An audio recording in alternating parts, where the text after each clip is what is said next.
बिस्मिल्लाहिर्रहमानिर्रहीम। अस्सलाम वालेकुम, गुड मॉर्निंग मुल्तान। कैसे हैं आप लोग? उम्मीद करती हूँ बिल्कुल ठीक ठाक होंगे और दुआ करते हैं आज का दिन आपका बहुत ही अच्छा गुजरे, हंसते हुए मुस्कुराते हुए खैर आफियत के साथ गुजरे। नाज़रीन, आप देख रहे हैं रोही एट 10 और मैं हूँ आपकी होस्ट आसमा नौरी। एक नई सुबह में आपको खुश आमदीद कहते हैं और इसके साथ साथ बात कर लेते हैं कि ये हमेशा इंसान को जो है ना मैं कहती हूँ आपका इखलाक बहुत अच्छा होना चाहिए। हंसते हुए मुस्कुराते हुए लोगों के साथ पेश आना चाहिए। ये भी एक बड़ी अच्छी आदत होती है कि जब आप हुस्न इखलाक से पेश आते हैं तो लोगों के रवैयों में भी जो है वो तब्दीली नज़र आती है।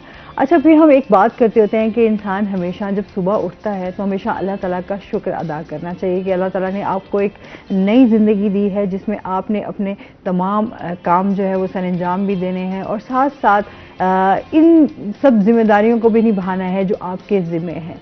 तो इनके साथ जो है मैं बात करती हूँ कि जब आप दूसरों के साथ अपने रवैयों को दुरुस्त करते हैं, इखलाक से पेश आते हैं, प्यार से पेश आते हैं, तो दूसरे का रवैया भी उसी तरीके से आपके साथ पॉजिटिव होता जाता है। जब तक हम अपने रवैयों को बेहतर नहीं करेंगे, हम अपनी चीज़ों और अपनी जिम्मेदारियों को नहीं जानेंगे, तब तक हमारी चीज़ें बेहतर नहीं हो सकती। तो ख़ुद की इस्लाह करने की बहुत ज़्यादा ज़रूरत है। इंसान को हमेशा अपना तज्जिया करते रहना चाहिए ताकि आपके अंदर कौन सी ऐसी गलतियां हैं जिसको आप सुधार सकते हैं और अपनी ज़िंदगी को खूबसूरत बना सकते हैं। हंसते रहें, मुस्कुराते रहें, ज़िंदगी को एंजॉय करते रहें, खुशियाँ बांटते रहें, मुस्कुराहटें बिखेरते रहें। इसी के साथ अपने प्रोग्राम का सिलसिला आगे बढ़ाते हैं। आज हमारे साथ गेस्ट जो मौजूद हैं वो हैं जी हमारे रोही के रिपोर्टर शकील सुल्तान। अस्सलाम वालेकुम। वालेकुम सलाम। कैसे हैं आप शकील? ठीक ठाक हैं? मैं ठीक हूँ, वेलकम करते हैं अपने शो में आप। Thank you. अच्छा जी, शकील से तो हम बात करेंगे इनकी बीट से रिलेटेड, जिस तरह एजुकेशन के हवाले से इनकी बीट है, तो बात होगी कि इस टाइम कॉलेजेस और यूनिवर्सिटीज़ में जो है वो क्या क्या हो रहा है, क्या इकदाम हो रहे हैं। और इसके साथ अगर हम मौसम की बात करें तो आपको पता है कि क्लाइमेट चेंज जो है वो बहुत ज़्यादा इस टाइम, अब देखें जून का महीना जिसे हम डेली बात करते हैं, और कल जितनी बारिश नहीं हुई, कल जो है वो 11 बारी हुई है और बहुत ज़्यादा तूफ़ानी एक किस्म की यूँ समझ लें कि तेज़ हवा के साथ 11 बारी हुई है और काफ़ी लोगों का नुकसान भी हो रहा है। जिस तरह हम कह रहे हैं कि आम के बागात हैं, जाहिर सी बात है उनको बहुत ज़्यादा नुकसान पहुँच रहा है। किसान भाई हमारे जो हैं वो भी बहुत ज़्यादा परेशान हैं। तो कोई भी अंदाज़ा नहीं लगा सकता था कि कभी भी जून का जो महीना है वो इतना ठंडा हो सकता है कि इवन कि आपकी जो है हम रात को जो है ब्लैंकेट लेके आपको सोना पड़े। तो ये इस टाइम हालात हैं। बस अल्लाह ताला हम सब पर रहम फरमाए। हमेशा बात करती हूँ कि ये चीज़ें हमारे लिए जो हैं वो बाइस रहमत हो, बाइस रहमत ना बने। और इसके साथ साथ जो है हम बात ये भी करें कि कल काफ़ी मौसम जो है वो शकील देखा था आपने, 11 बारी बहुत ज़्यादा हुई, बड़ा एक मैजिकल मौसम था। अच्छा, हम लोग तो एंजॉय तो कर रहे होते हैं, अच्छा भी लग रहा होता है, हाँ। लेकिन उसके जो असरात हैं वो फिर बाद में हमारी ज़िंदगियों पे भी बहुत ज़्यादा हम उससे मुतासिर होते हैं। अच्छा, मौसम ऐसी चीज़ है, इसका एक डायरेक्ट लिंक हमारे मूड के साथ होता है। मौसम अच्छा होता है, बादल जब आते हैं, ठंडी हवा का चलना, बारिश का होना, इससे हमारे हम खुश तो होते हैं, इसे हमारा एक एंजॉय भी करते हैं।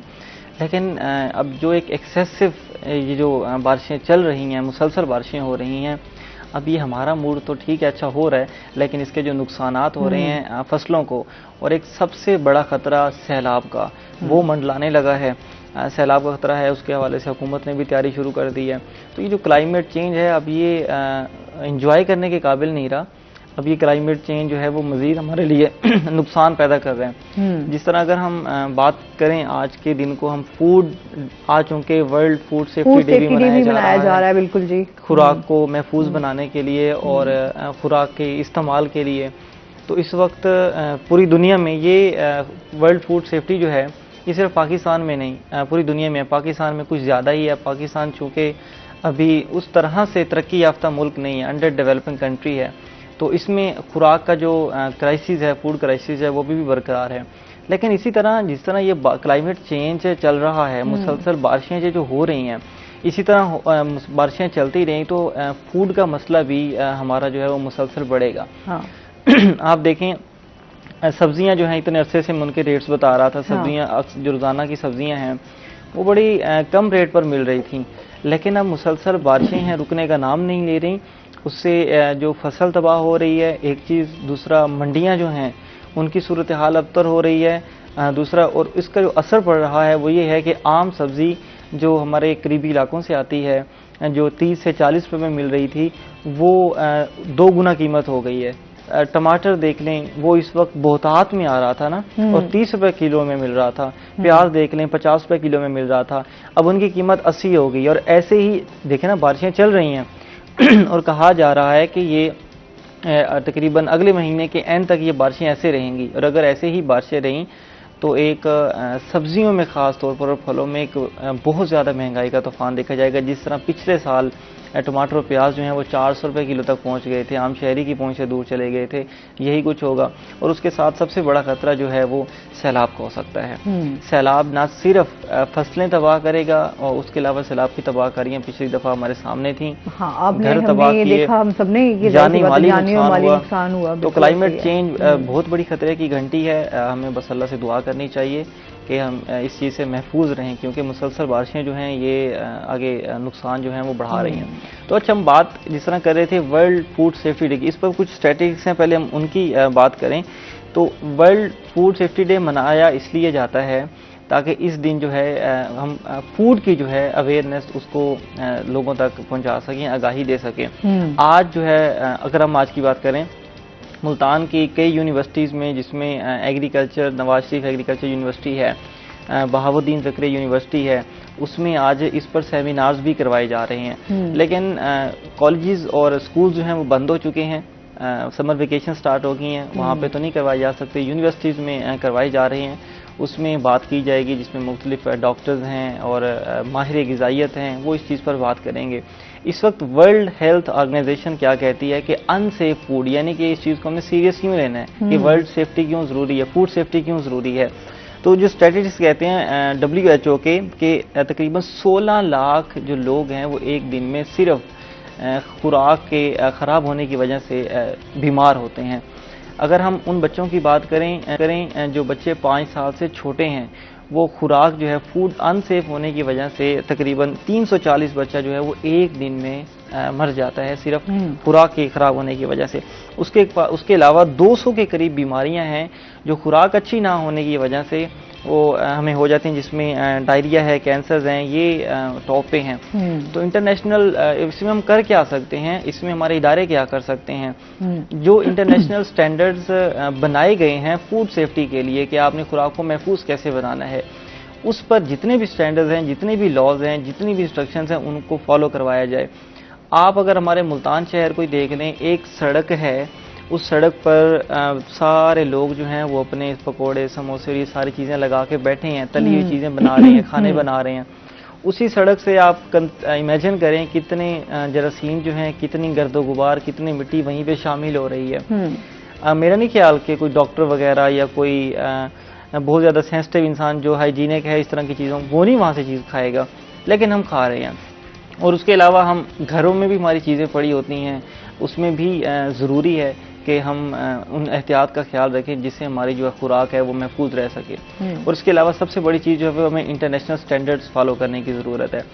अब पिछले दिनों की मैं कार्रवाई, पंजाब फूड अथॉरिटी की कार्रवाई का जिक्र लाजमी करूंगा, बल्कि 2 कार्रवाइयाँ। एक, पिछले दिनों आपको पता होगा वर्ल्ड मिल्क डे मनाया गया है, दूध का जो आलमी दिन मनाया गया है। उससे पहले इन्वायरमेंटल डे मनाया गया है, ठीक है, माहौल को बचाने का दिन। माशाल्लाह ये दिन तो कई बनाए गए हैं, उनको बनाने का मकसद आगाही ही होता है। हाँ, लेकिन वो बात यही वही आ जाती है कि हम उस दिन को मना तो रहे होते हैं, लेकिन बट उसके ऊपर कभी भी उस तरीके से अमल दरामद नहीं हो रहा होता। और जिस तरह कल भी मैं एक बात कर रही थी शकील, हमें अगर हम फूड की बात करें तो हमें तो प्योर चीजें अब मिलना ही नामुमकिन सा हो गया, नामुमकिन ठीक है। अगर हम जिस तरह आप दूध की बात कर रहे हैं, दूध तो अब आपको केमिकल से मिला हुआ ही आपको दूध मिल रहा है। इसी दूध पर पंजाब फूड अथॉरिटी वालों से हमारा कांटेक्ट हुआ कि आज वर्ल्ड मिल्क डे है, हम इस पर रिपोर्ट बना रहे हैं, आप बताएं कि शहर में मिलावटी दूध फरोख्त हो रहा है, आपका इदारा क्या कर रहा है। आप लोगों ने इंश्योर करना है शहरियों तक दूध जो है वो पाक पहुंचे, केमिकल से, इन सब चीज़ों से।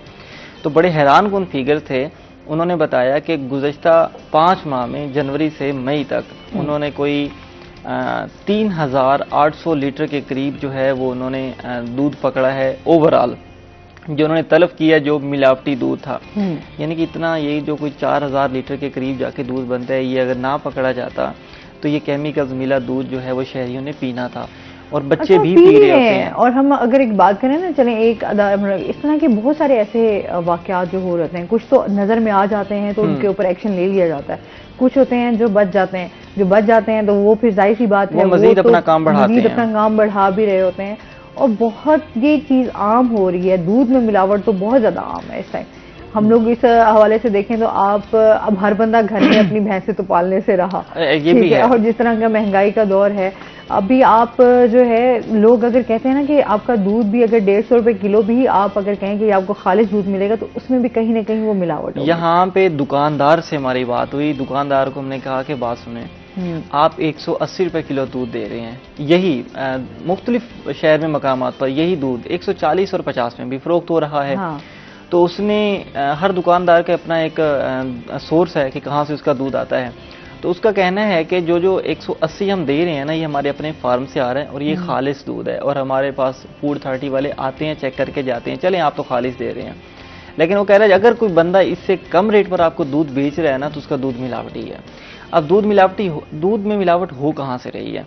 इसमें सबसे जो बड़ा किरदार दरमियान में अदा करता है वो दूध लाने वाला करता है, जो एक फार्म हाउस से दूध उठाता है, ठीक है, और जिसमें गवाला हम जिसे कहते हैं, वो शहर तक दूध लाता है। इस दरमियान में दूध में मिलावट मुकम्मल हो जाती है। शहर वाले फिर भी थोड़ा डरते हैं, महकमे इधर उधर से आ जाते हैं, वो कर देते हैं, लेकिन जब दूध शुरू से शहर भेजा जा रहा होता है, मिलावट वहाँ से शुरू हो रही होती है।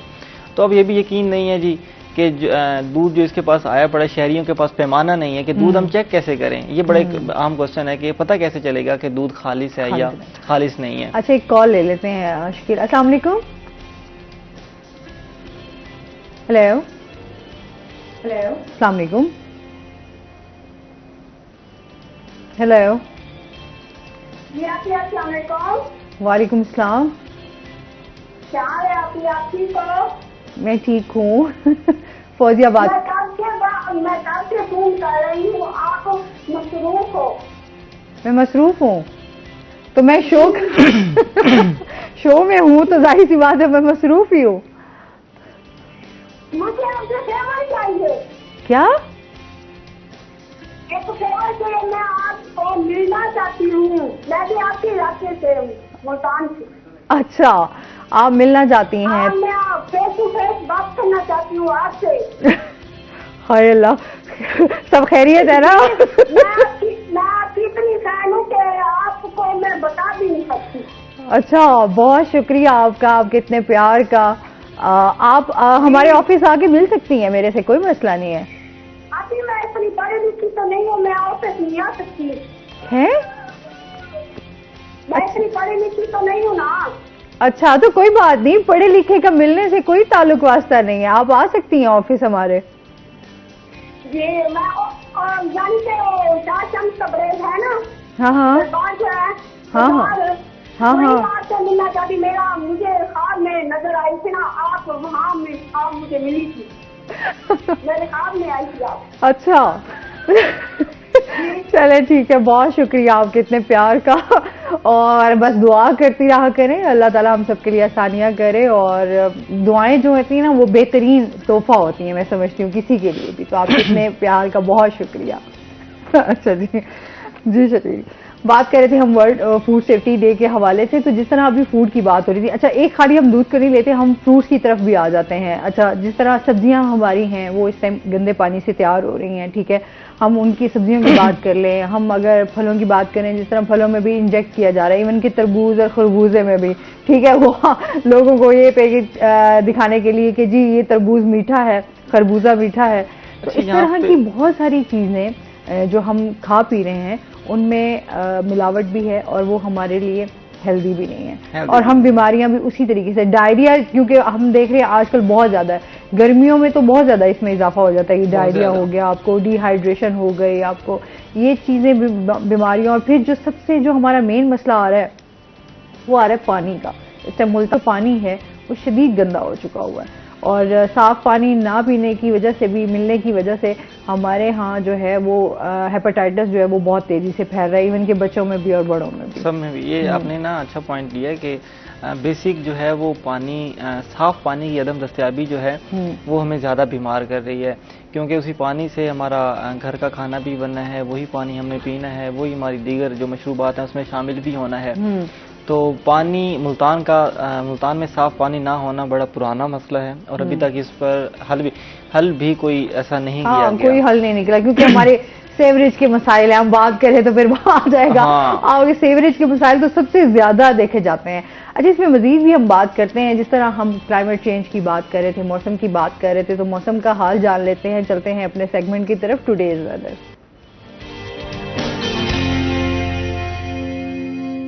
हसन मलिक हमारे साथ मौजूद हैं। हसन से जानते हैं आज दिन भर मौसम कैसा रहेगा, क्या सूरत हाल है?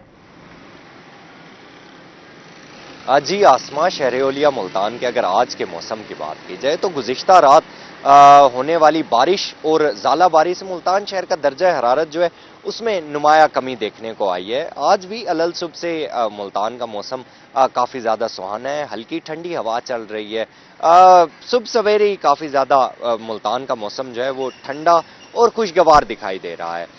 कल रात को अगर बात करें तो मूसलाधार बारिश और ज़ाला बारी के बाद मुल्तान शहर का दर्जा हरारत जो है वो नुमाया हद तक गिर गया था, जो कि 22 से 23 डिग्री सेंटीग्रेड तक रिकॉर्ड किया गया था। अगर मरी के मौसम की बात करें तो आसमा मरी का दर्जा हरारत कल रात को 24 से 25 डिग्री सेंटीग्रेड तक था और मुल्तान का दर्जा हरारत जो है वो 22 से 23 डिग्री सेंटीग्रेड तक रिकॉर्ड किया गया था। इसका मतलब यह है कि कल शहर ओलिया का मौसम जो है वो मरी से भी ज्यादा ठंडा और खुशगवार था। आज अगर शहर के ज्यादा से ज्यादा दर्जा हरारत की बात करें तो आज मुल्तान शहर का ज्यादा से ज्यादा दर्जा हरारत 37 डिग्री सेंटीग्रेड तक जाने का इम्कान जाहिर किया जा रहा है। आज भी महकमा मौसमियात की जानिब से ये पेशगोई जाहिर की जा रही है कि शाम में आंधी के साथ गरज चमक बारिश का और मूसलाधार बारिश का इम्कान भी जाहिर किया जा रहा है। महकमा मौसमियात की जानिब से ये भी कहा जा रहा है कि बारिशों का ये सिलसिला जो है ये आइंदा 2 रोज तक जारी रहेगा और मुल्तान का मौसम जो है वो इसी तरह से खुशगवार और ठंडा रहेगा। आज अगर हवा में नमी के तनासुब को देखें तो आज शहर में हवा में नमी का तनासुब भी कदरे बेहतर है, जो कि 73% तक रिकॉर्ड किया गया है। एयर क्वालिटी इंडेक्स गुज़िश्ता दिनों से कदरे बेहतर है, जो कि आज 151 पॉइंट्स पर रिकॉर्ड किया गया है। पाकिस्तान के फिजाई आलूदा तरीन शहरों की लिस्ट में मुल्तान आज 5वें नंबर पर स्टैंड कर रहा है। आइंदा आने वाले दिनों के हवाले से महकमा मौसमियात की जानिब से यही पेशगोई जाहिर की जा रही है कि मुल्तान का मौसम काफ़ी ज़्यादा ठंडा होगा। तिबी माहिरीन की जानिब से आसमा शहर ओलिया के बासियों के लिए एहतियाती तदाबीर अपनाने के लिए कहा गया है। एकदम चूंकि दर्जा हरारत कम हुआ है तो मुल्तान के बासी जो हैं वो ठंडा पानी तो उसी तरह से इस्तेमाल कर रहे हैं, एसी की सिचुएशन भी उसी तरह से है। तो तिबी माहिरीन की जानिब से मुल्तान के बासियों के लिए ये हिदायत जारी की जा रही हैं कि ठंडे पानी से गुरेज करें। नज़ला, खांसी, जुकाम जो है ये बीमारियां आम हो रही हैं। जी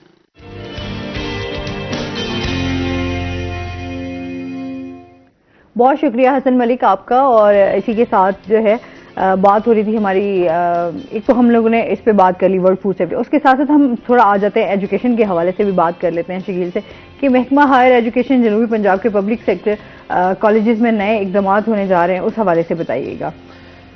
हाँ, इस वक्त साउथ पंजाब के जो गवर्नमेंट कॉलेजेस हैं उसमें एजुकेशन महकमा हायर एजुकेशन स्पेशली महकमा की जानब से काफ़ी इकदाम किए जा रहे हैं और कॉलेजेस के अपग्रेडेशन बड़े ज़ोर शोर से जारी है।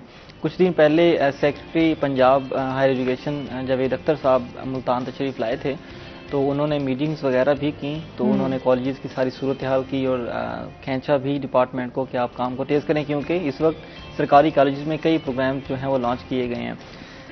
कुछ 4 चीज़ें जो हैं वो पिछले दिनों सेक्रेटरी हायर एजुकेशन जो साउथ पंजाब की हैं अल्ताफ़ बलोच साहब उन्होंने अनाउंस की। उनमें 1-2 चीज़ें उनकी बड़े वायरल हो रही हैं कि वो बड़ा अच्छा कदम है। सबसे पहली चीज़ जो पहले भी मैं 2 दफ़ा शो में डिस्कस कर चुका हूँ वो है वॉल ऑफ प्राइड, दीवार इफ्तिखार।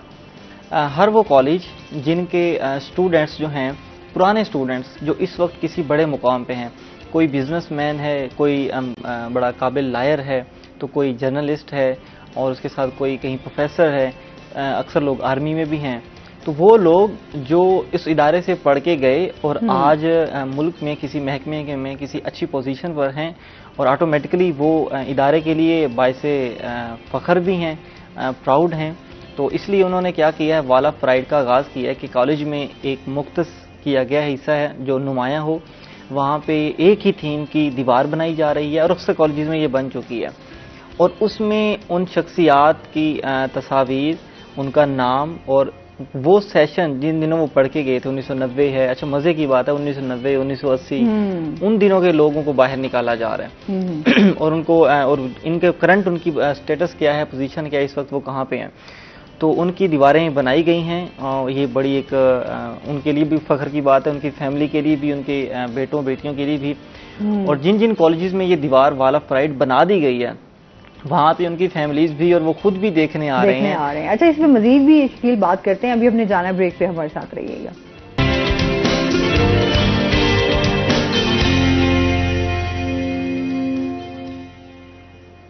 वेलकम बैक नाजरीन, एक बार फिर आपको रोही में खुशामदीद कहते हैं। और इसके साथ ही हम बात कर रहे थे जिस तरह के कॉलेजेस में और यूनिवर्सिटीज़ में जो है वो वॉल ऑफ प्राइड, हाँ, वॉल ऑफ प्राइड जो है वो लगाया जा रहा है। जिस तरह टीचर्स के हवाले से भी हम बात करेंगे, इस टाइम टीचर्स जो हैं वो भी एक बड़ा बेहतरीन रोल प्ले कर रहे हैं।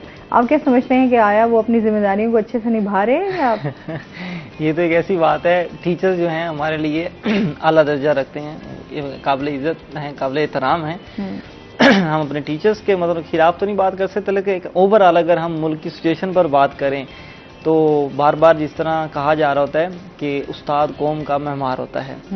अगर हमारे तालीमी इदारों में, अगर हमारे मुआशरे में कुछ चीज़ें या बुराइयां बार बार जन्म ले रही हैं, छोटे बच्चों में ले रही हैं, तो कहीं ना कहीं अगर वालिदैन का कसूर है तो वहीं कहीं ना कहीं टीचर्स का भी कसूर पड़ रहा है। अब पिछले दिनों केस सामने आया कि एक बच्चे पर टीचर का तशद्दुद किया गया, टीचर ने बहुत ज़्यादा तशद्दुद किया। वो केस, उसकी तफसीलात सामने आई। छोटा बच्चा था, कुछ कोई छोटी मोटी चीज़ें होती हैं, बच्चों से हो जाती हैं गलतियाँ, उस पर तशद्दुद किया गया। ये एक बड़ा एक ना गलत चीज़ है कि जिस्मानी तशद्दुद जो है वो टीचर्स की जानिब से, इसे रोकना चाहिए।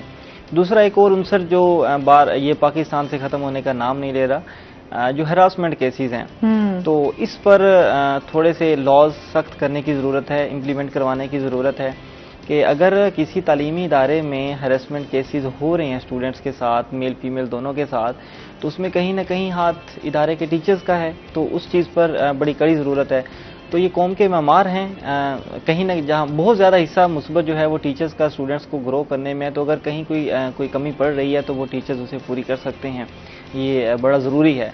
तो टीचर बच्चे का हीरो होता है, जिस तरह वॉल ऑफ प्राइड में लगी तस्वीर, शख्सियात बाकी स्टूडेंट्स के लिए आइडियल हैं, तो टीचर भी अपनी पूरी क्लास के जितने स्टूडेंट्स हैं सबका हीरो होता है, सबका आइडियल होता है। अगर टीचर ही कहीं ना कहीं से कोई कमी छोड़ देगा अपनी पर्सनैलिटी में, अपनी बातों में, कहीं से कोई गैर मियारी चीज़ें ऐसी आ जाएंगी, तो वो पूरी क्लास पर उसका असर पड़ रहा होता है। तो ये टीचर्स का जो रोल है, अगर वो पूरा अदा करना शुरू कर दें तो कहीं ना कहीं से मुआशरे में तब्दीली आ सकती है। हम तब्दीली का नारा लगाते हैं, तब्दीली का नारा तभी आ सकता है। तब्दीली का नारा हमने सियासतदानों तक कर दिया है, हालांकि तब्दीली जो है वो आपकी बहुत सारी चीज़ों में आपकी तब्दीली की जरूरत है। हमारी एजुकेशन सिस्टम पे हम बात करते हैं ना, तो हम लोग हमेशा यही बात करते हैं, हमारे बच्चे बहुत कंफ्यूज नजर आते हैं। अच्छा, फिर वही चीजें आ जाती हैं कि हमारे यहाँ प्रेशर ही बहुत ज्यादा है बच्चों के ऊपर, पढ़ाई के, सिर्फ मार्क्स का कि आपने डिग्री हासिल करनी है, आपने मार्क्स हासिल करने हैं, इतने आपके मार्क्स आने चाहिए। फिर अगर जो बच्चे की ख्वाहिश है या बच्चे के जो अपने सब्जेक्ट चूज करने की, तो उसको खैर बहुत कम ही इजाजत मिलती है, वरना तो आपको जो है जबरदस्ती आपके ऊपर जो है वो दबा दिया जाता है आपको कि आपने ये बनना है। उसमें यहाँ पे भी टीचर का ही रोल मैं वाज़ेह करूँगा कि करियर काउंसलिंग देनी चाहिए। आज का जो टीचर है, अनफॉर्चुनेटली मोस्टली जो हैं वो टीचर्स जो हैं अक्सरियत हैं, वो बच्चे को भी पता है ये सिर्फ हमें लेक्चर देने आते हैं, पढ़ाने आते हैं। अगर उसे हट के वो थोड़ा करियर काउंसलिंग देने लग जाएं, बच्चे को समझ कर, उसकी इंटरेस्ट को समझ कर, अगर आपके साथ कोई फ़र्ज़ करें हमारे दोस्त ही ले रहे हैं, कोई कई सालों से अगर हमारा दोस्त हमारे साथ रह रहा है ना, तो हम उसकी तमाम चीज़ें जानते हैं कि ये क्या कर सकता है, क्या नहीं कर सकता। इसी तरह एक टीचर के पास रोज़ाना एक बच्चा 8 घंटे 6 घंटे बैठता है, उसके पास पढ़ता है, तो एक टीचर बड़ा बेहतरीन तरीके से उसको जांच सकता है और उसको बता सकता है कि आप क्या कर सकते हैं, आपके अंदर क्या शौक़ है, क्या सलाहियत है, और बच्चा टीचर की बात पर यकीन भी करता है और मानता भी है। तो टीचर अगर करियर काउंसलिंग देना स्टार्ट कर दे तो बच्चा जो है वो मैट्रिक तक अच्छा फैसला कर सकता है। आजकल मैट्रिक के बाद स्टूडेंट्स जो हैं वो कॉलेजेस में एडमिशन ले रहे हैं। आप यकीन करें जिसको मैथ नहीं आती वो मैथ में एडमिशन ले रहा है, जिसको बायो नहीं आती वो बायो में एडमिशन ले रहा है। स्टूडेंट्स को नहीं पता कि किस चीज़ में एडमिशन ले, और जो बायो में एडमिशन ले रहा है उसे ये नहीं पता कि 12वीं करने के बाद मैं कहाँ कहाँ दाखिले ले सकता हूँ, मैथ करने के बाद मैं कहाँ कहाँ एडमिशन ले सकता हूँ। इसके अलावा कई कोर्सेज हैं उनको अडॉप्ट करके मैं कहाँ कहाँ जा सकता हूँ। उन चीज़ों का स्टूडेंट्स को पता ही नहीं है, क्योंकि टीचर्स और पेरेंट्स की जानब से मैट्रिक के आखिरी दिनों में कोई ऐसी करियर काउंसलिंग की ही नहीं गई। तो करियर काउंसलिंग टीचर और पेरेंट्स दोनों की जानब से ज़रूरी है। जो आपने बात की है ना कि ज़बरदस्ती एक सब्जेक्ट अडॉप्ट करवा दिया जाता है, ज़बरदस्ती एक करियर अडॉप्ट करवा दिया जाता है, तो वो ये मैट्रिक से ही शुरू होता है। स्टूडेंट्स को पहले से ही गाइड कर देना चाहिए। ये बात हम पहले भी तफसील में कर चुके हैं कि गलती से मैथ रख ली और आगे से मैथ आती नहीं थी। तो करियर काउंसलिंग एक बेसिक चीज़ है कोई भी शोबा अख्तियार करने में, और ख़ास तौर पर स्टूडेंट्स के हवाले से। तो इसी तरह हमारी बात चल रही थी महकमा एजुकेशन का, एक तो वाल ऑफ प्राइड का था, दूसरा महकमा एजुकेशन ने जो बड़ा एक इनकलाबी कदम उठाई। इनकलाबी तब होगा अगर लागू भी हो जाए। दुआ गो हैं, और सेक्रेटरी साहब को भी यही कहना है कि इस पर सख्त चेक एंड बैलेंस किया जाएगा। वो ये है कि स्टूडेंट्स के दरमियान ग्रुप डिस्कशन का आगाज़ किया जा रहा है। जिस तरह अभी हम यहाँ पे आपके शो में 2 से 3 लोग जो बैठ के किसी टॉपिक पर बात कर रहे होते हैं, इसी तरह स्टूडेंट्स के माबैन ग्रुप डिस्कशन स्टार्ट की जा रही है। स्टूडेंट्स को एक टॉपिक दिया जाएगा, उस टॉपिक पर स्टूडेंट्स जो हैं वो कॉलेज की लाइब्रेरी से जाके डाटा इकट्ठा करेंगे और ग्रुप में डिस्कशन करेंगे। इसको क्रिएटिव स्किल्स का नाम दिया गया, क्रिएटिव राइटिंग का नाम दिया गया है। तो इसका फ़ायदा ये होगा कि एक तो स्टूडेंट्स मुतालिया करना शुरू करेंगे। अब कल फर्ज करें किसी टीचर ने ग्रुप डिस्कशन रख दिया कि कल इस्लामोफोबिया पर आप तमाम स्टूडेंट्स आके बोलेंगे, और जो अच्छा बोलेगा उसको मार्क्स मिलेंगे और बाकी को मार्क्स नहीं मिलेंगे, और ये आपके सिलेबस और आपके एग्जाम्स का हिस्सा हैं। तो अब बोलेगा तो वही जिसके पास इल्म होगा, तो कहीं ना कहीं से उन्हें इकट्ठा तो करना है ना। या तो ये एक अच्छी बात होगी, क्योंकि जिस तरह हम अक्सर बात करते हैं कि हमारे पास मोबाइल तो आ गया, लेकिन हमने जो है किताबें खोलना अब हम पसंद नहीं करते। मोबाइल अगर आ गया है तो उससे फायदे बहुत हैं, लिटरेचर आप ले सकते हैं, ठीक है, रिसर्च करेंगे, वो बुक्स पढ़ेंगे तो ही दूसरे दिन आके बोलेंगे। बिल्कुल ऐसे ही। अच्छा, इसके साथ साथ जिस तरह हम बात कर रहे थे ना शकील, एजुकेशन की भी बात हो रही है, अदब की भी बात हो रही है, वर्ल्ड फूड सेफ्टी डे भी मनाया जा रहा है, तो उसके साथ वर्ल्ड केयरिंग डे भी आज मनाया जा रहा है। और आपको पता है कि वर्ल्ड केयरिंग डे है जी एक दूसरे का ख्याल रखना। और हम यहाँ पर अगर बात करें तो मैंने जैसे सुबह अपने स्टार्टिंग में बात की थी कि हम अपने इखलाक को बेहतर करें। आजकल जैसे हम देख रहे हैं कि दूरियां बढ़ती जा रही हैं, हम एक दूसरे के साथ, हमारे यहाँ कम्युनिकेशन गैप आता जा रहा है। हम सुनना पसंद नहीं करते, हम कहना तो चाह रहे होते हैं हम बहुत, लेकिन हम सुनना पसंद नहीं कर रहे होते। तो कभी कभार इंसान को दूसरों को भी सुनना चाहिए, और इस डे का जो बनाने का मकसद है वो यही है कि आप एक दूसरे को अप्रिशिएट करें, और इसके साथ ही एक दूसरे का ख्याल रखें, कोशिश करें। क्योंकि जो इस डे को मनाने का मकसद होता है ना, वर्ल्ड केयरिंग डे, ये आपको मेरे ख्याल में एक अवेयरनेस भी है और एक किस्म का आपके लिए एक मैसेज भी है कि आपने एक दूसरे के साथ किस तरह प्यार और मोहब्बतें जो हैं वो बांटनी है। हमेशा एक बात करती हूँ कि आज हमें ज़रूरत है, जिस तरह हमारे यहाँ इस टाइम जो मुल्की सूरत हाल भी बनी हुई है, हम देख रहे हैं हमारे यहाँ बहुत ज़्यादा फसादात भी बढ़ रहे हैं, एक दूसरे के साथ तज़ाद भी होते हैं, इख्तलाफात भी होते हैं। तो इन सब सूरत हाल को देखते हुए फिर भी अपनी सोच को पॉजिटिव रखना बहुत ज़्यादा ज़रूरी है। और सबसे बात आ जाती है पेरेंट्स के हवाले से। अगर मैं बात करूं तो पेरेंट्स आपकी लाइफ में बहुत इम्पॉर्टेंट है। मैं समझती हूं कि अल्लाह ताला ने भी आपके वालिदैन के लिए जो अहकामात बताए हैं, जो उनके बारे में बताया गया है कि उनकी क्या वैल्यू है आपकी लाइफ में, तो हमेशा अपने पेरेंट्स की से बातें करें। हमारे आज क्योंकि हम लोग, जाहिर सी बात है, काम भी करना ज़रूरी है, जिम्मेदारियां भी बहुत हैं, बहुत सारे मसाइल भी हमारे यहाँ हैं, लेकिन आज जब आप पेरेंट्स के साथ बैठते हैं, उनके साथ थोड़ा टाइम अपने उनके लिए निकालते हैं कि वो वक्त उनको सिर्फ उन्हीं को दिया जाए, उनकी सुनी जाए, उनसे प्यार बांटा जाए और उनका प्यार लिया जाए, ये बहुत ज़्यादा ज़रूरी है। आप देखेंगे कि जब ज़िंदगी में जब भी होता है कि आपकी ज़िंदगी में कोई मुश्किल आती है, तो सबसे पहले जो रोल प्ले करते हैं वो आपके पेरेंट्स होते हैं, और मैं समझती हूँ शायद उनसे सिंसियर ज़्यादा कोई आपके साथ हो भी नहीं सकता। लिहाजा अपने पेरेंट्स का ख्याल रखें। अपने इर्द गिर्द जो आपके रिश्ते हैं, बड़े प्यारे रिश्ते, चाहे वो आपके दोस्त हैं, चाहे वो आपके रिश्तेदार हैं, आप उनका बहुत ज़्यादा ख्याल रखें। अच्छा, और फिर एक दूसरे को अप्रिशिएट, और दूसरे को मेरे ख्याल में आपको आगे बढ़ने का हौसला देना चाहिए। ये भी एक ख्याल में आता है कि हमारे यहाँ हसद, हमारे यहाँ मुआशरती बुराइयाँ बहुत ज़्यादा बुरे तरीके से फैल रही हैं, हमारे यहाँ जेलसी बहुत ज़्यादा है, हमारे यहाँ बहुत सारी चीज़ें ऐसी हैं, झूठ है, ग़ीबत है, बहुत सारी, उनसे साइड पे होकर दूसरों को भी आगे बढ़ने का मौका दें। ज़िंदगी में जो है ये चीज़ें भी बड़ी ज़रूरी होती हैं कि किसी की आप हौसला अफजाई कर दें। ऐसे ही है शकील? शेयरिंग में बहुत सारी चीज़ें आ जाती हैं। हाँ। आप किसी की हेल्प हैं, किसी कोई परेशान है, आप उसकी जाके सुन सकते हैं। आपने जो बात की है ना कि सुनना, लोगों के पास नहीं है टाइम, बस वो किसी को परेशान देखते हैं और पूरी लेक्चर देना शुरू कर देते हैं। किसी को थोड़ी देर बैठ के सुन लेना भी उसकी परेशानी खत्म कर देने के बराबर होता है। तो सुनने के लिए पेशेंस चाहिए होती है, खामोशी से बैठ के सुनना पड़ता है। अच्छा, बहुत सारे वही बात है, यदि आपके इर्द गिर्द बहुत सारे ऐसे लोग होते हैं जो मैं समझती हूँ जैसे आजकल फ्रस्ट्रेशन बहुत ज़्यादा है, डिप्रेशन बहुत ज़्यादा है, एंजाइटी है, लोग एक दूसरे से बात करना चाह रहे होते हैं लेकिन कहीं ना कहीं हम वही ना कम्युनिकेशन गैप इतना आ चुका हुआ है हमारे यहाँ कि हम नहीं सुनना पसंद कर रहे होते। तो थोड़ा टाइम ऐसे लोगों के लिए निकाला करें। और फिर जो आपके बहुत करीबी होते हैं वो भी आपके लिए बड़ी आपकी ज़िंदगी में ख़ास अहमियत रखते हैं, तो उनकी भी सुनना, उनकी परेशानियों को हल करना, किसी और की मदद करना जो किसी आपसे एक उम्मीद लगा कर बैठता है कि ये मेरे इस मुश्किल वक्त में ये बंदा मेरे काम आएगा, तो उसके काम ज़रूर आए।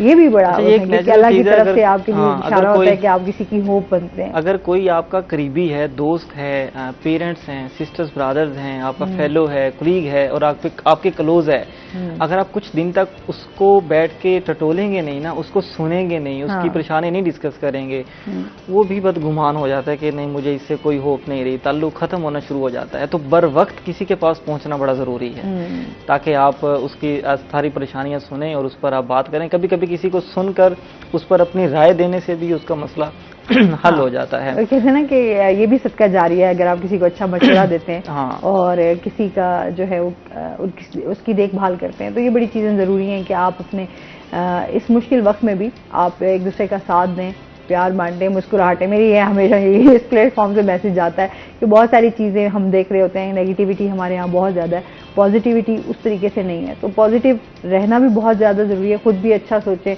अच्छा बोलें ताकि दूसरे भी जो है वो आपके बारे में अच्छा सोचें, अच्छा बोलें। तो ये बहुत ज़्यादा है। इसके साथ ही नाज़रीन इस पर मज़ीद भी हम बात करेंगे, लेकिन अभी हमने जाना है ब्रेक पे, हमारे साथ रहिएगा।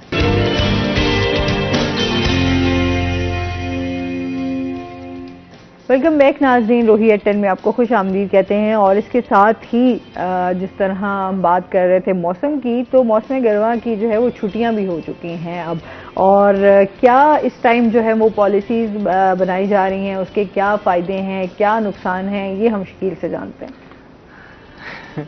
मौसम गर्मा की जो पॉलिसीज़ है ना, वो ये तो मुस्कुराए हैं ना, हमें तो लगता है कोई ख़ास बात है। वो असल में ना कल मौसम गर्मा की पहली छुट्टी थी और सोशल मीडिया पे एक वीडियो वायरल हो रही थी, दो छोटे भाई आपस में एक दूसरे से लड़ रहे हैं और एक दूसरे को मार पीट रहे हैं अच्छे से, और उस पर कैप्शन दिया हुआ था कि मौसमी गर्मा की छुट्टियों का पहला गैर रत्मी गैर सरकारी नतीजा।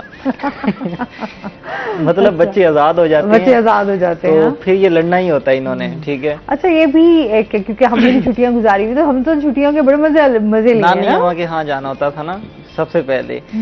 लेकिन यहाँ पे ना फायदे नुकसान बताने का मकसद ये है, बच्चों की छुट्टियां वैसे ही गुजरेंगी जैसी हमारी गुजर के आई हैं और जिस तरह बच्चों की गुजरती हैं, आप उसमें नहीं।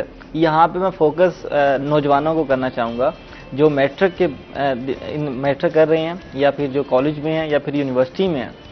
आजकल स्किल्स की बड़ी ज़रूरत है, बहुत ज़्यादा कोर्सेज हैं जो चल रहे हैं, तो अगर छुट्टियां आ गई हैं तो उसमें कोई ना कोई कोर्स लाजमी सीखें। सही है। वो स्टूडेंट्स जो अभी जिन्होंने 12वीं क्लास की है या जिन्होंने 11वीं क्लास के अभी एग्जाम्स दे रहे हैं, उसके बाद वो महीना डेढ़ के लिए फ्री हो जाएंगे, यूनिवर्सिटी के स्टूडेंट्स हैं, इनके लिए ये ना सिर्फ मैं बल्कि चूँकि सारे तालीमी इदारों में भी जाते हैं, इंग्लिश कोर्स आजकल काफ़ी एकेडमीज़ में एक्टिव हो गए हैं और आजकल ये कोई मतलब ये बड़ी ज़रूरी चीज़ है ना इंग्लिश कोर्स करना भी।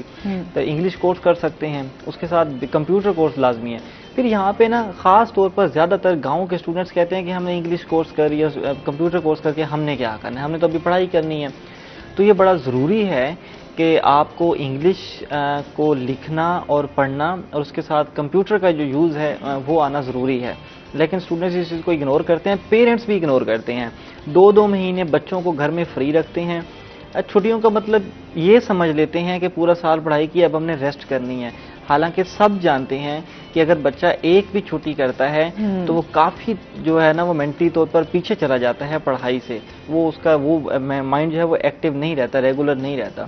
तो ठीक है, छुट्टियां करवाएं, आप बच्चों को घर रखें, उनको इधर उधर भेजें घूमने के लिए, लेकिन इनके दरमियान कोई ना कोई बच्चों को किसी स्किल के काबिल लाजमी बना दें। लेकिन पढ़ाई के साथ साथ स्किल भी जरूरी है। एक अच्छा मौका है, 2-3 माह की छुट्टियां आ रही हैं, उसमें आप बच्चों को ये चीजें करवा सकते हैं। अब पिछले दिनों पंजाब फूड अथॉरिटी के डायरेक्टर स्टूडेंट्स के साथ बात करने के लिए आए, उनका एड्रेस था मिल्क डे पर। उन्होंने कहा कि मैं मिल्क डे पर तो थोड़ी सी बात करूंगा, मैं आप स्टूडेंट से ना इसके अलावा बातें करता हूं आपकी काउंसलिंग के हवाले से। बड़ा अच्छा एक उनकी सेशन रहा, उसमें वो यही बात कर रहे थे कि बेटा हम पाकिस्तान के जो स्टूडेंट्स हैं ना, इनको रिसर्च की बड़ी ज़रूरत है। अब रिसर्च, अक्सर लोगों को रिसर्च का पता ही नहीं है, रिसर्च हमने करनी क्या है। तो स्टूडेंट्स को रिसर्च, अब किताबों का दौर जो है वो पहले जैसा नहीं रहा, अब हर चीज़ मोबाइल में है, हर चीज़ लैपटॉप में है। तो स्टूडेंट्स को अब ना रिसर्च की तरफ आना होगा। रिसर्च कहाँ से आएगी? हमें गूगल से, हमें मुख्तलिफ इंटरनेट की वेबसाइट से हमें कैसे डाटा कलेक्ट करना है, हमें किसी टॉपिक के बारे में कैसे जानना है। फ़र्ज़ करें करंट अफेयर्स के हवाले से नॉलेज हमने रखना होता है। फ़र्ज़ करें आजकल एक इशू चल रहा है क्लाइमेट चेंज, लेकिन क्लाइमेट चेंज पता कहाँ से चलेगा जी, कहाँ कितना चेंज हो रहा है, क्यों चेंज हो रहा है, इसके नुकसानात क्या होंगे, पहले पाकिस्तान में क्लाइमेट की हिस्ट्री क्या रही है। तो ये सारी चीज़ें ना ही एक अखबार से मिलेंगी, ना ही एक किताब से मिलेंगी, ये हमें मुख्तलिफ प्लेटफॉर्म से मिलेंगी। हाँ बिल्कुल। फिर हाँ, अभी जो हम देखते हैं जदीद टेक्नोलॉजी, जैसे कल भी हमारे साथ एक एक्सपर्ट मौजूद थे, और जिस तरह टेक्नोलॉजी एडवांस होती जा रही है, आपके लिए बहुत सारी चीज़ें अब आसान होती जा रही हैं। आपके लिए डाटा उस तरीके से इकट्ठा करना जो है वो मुश्किल नहीं रहा। अच्छा, अब ना मुल्तान में ये चीज आना शुरू हो गई है, यहाँ पहले नहीं थी, अब ना सिखाया जा रहा है। अब पिछले दिनों ही हम एक यूनिवर्सिटी में बैठे थे, वहाँ पे बात हो रही थी, उन्होंने 4-5 प्रोग्राम्स इंट्रोड्यूस करवाए हैं, स्टूडेंट्स को वहाँ लाजमी जाना चाहिए।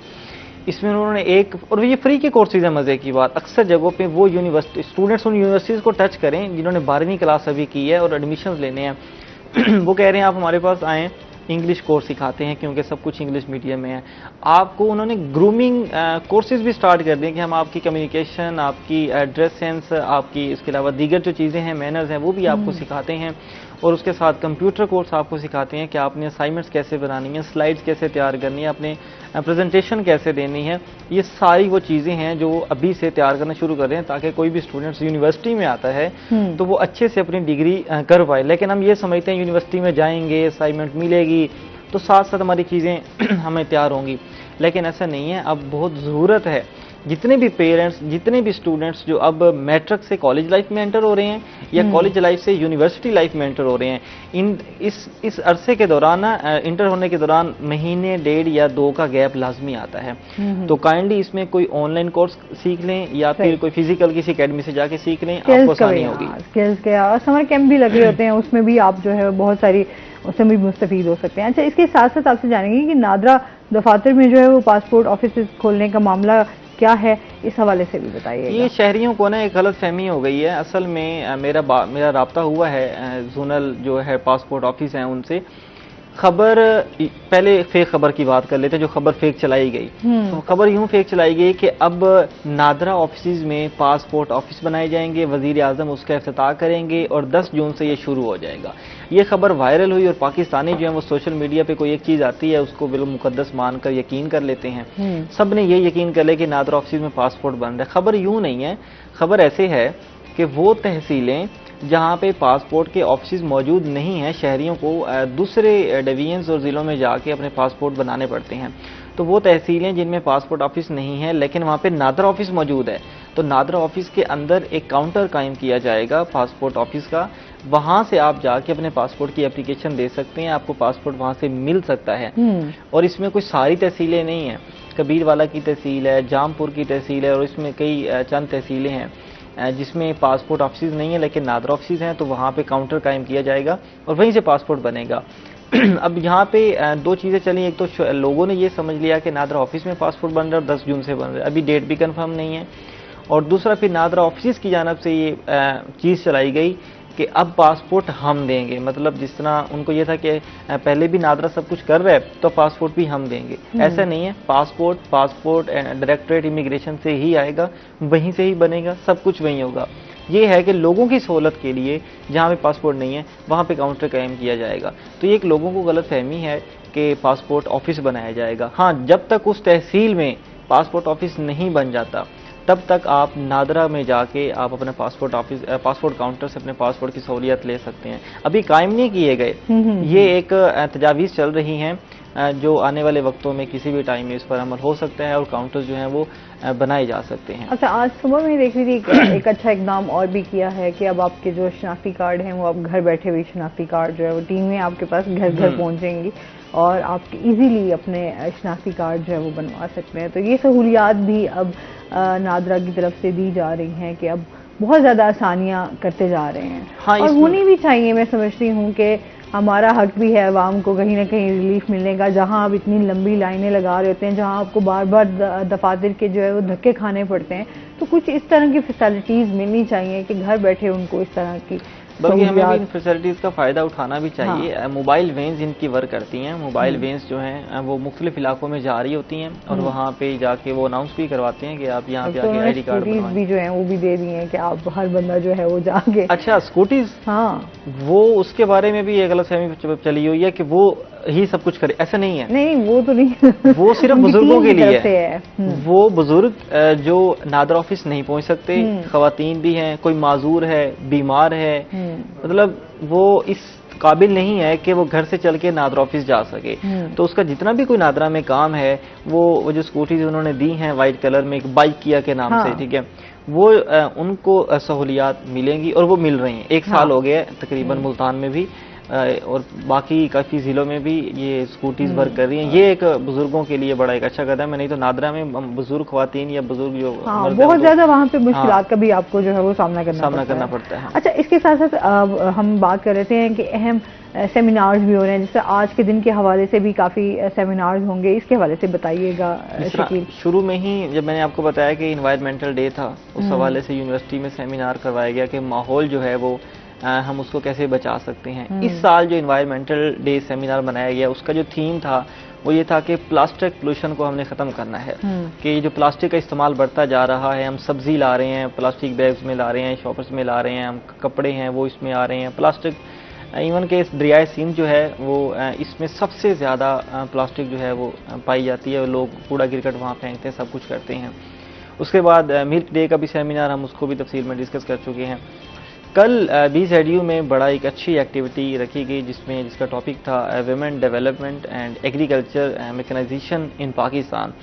कि पाकिस्तान का जो शोबा ज़राअत है उसमें ख़वातीन कितना काम कर रही हैं और जो ख़वातीन काम कर रही हैं उनको कितने मसाइल का सामना है और ऐसा क्या मैकेनिज़्म बनाया जाए कि शोबा ज़राअत में ख़वातीन भी आगे आके बढ़ें और काम कर सकें। ये एक हकीकत है कि कोई भी मुल्क जो है वो सिर्फ मर्दों के काम से नहीं आगे बढ़ सकता। अब तो कहते हैं ना, मर्दों के शाना बेशाना औरतें काम कर रही हैं और ज़रूरत भी है इस वक्त कि सब मिलजुल के काम करें ताकि हमारा मुल्क जो है वो तरक्की कर सके। शकील, बहुत शुक्रिया आपका कि आप हमारे साथ रहे और इसके साथ ही नाज़रीन अभी हमने जाना है ब्रेक पे, हमारे साथ रहिएगा। जब हम ब्रेक से वापस आएंगे तो हमारे साथ कुछ और गेस्ट मौजूद होंगे।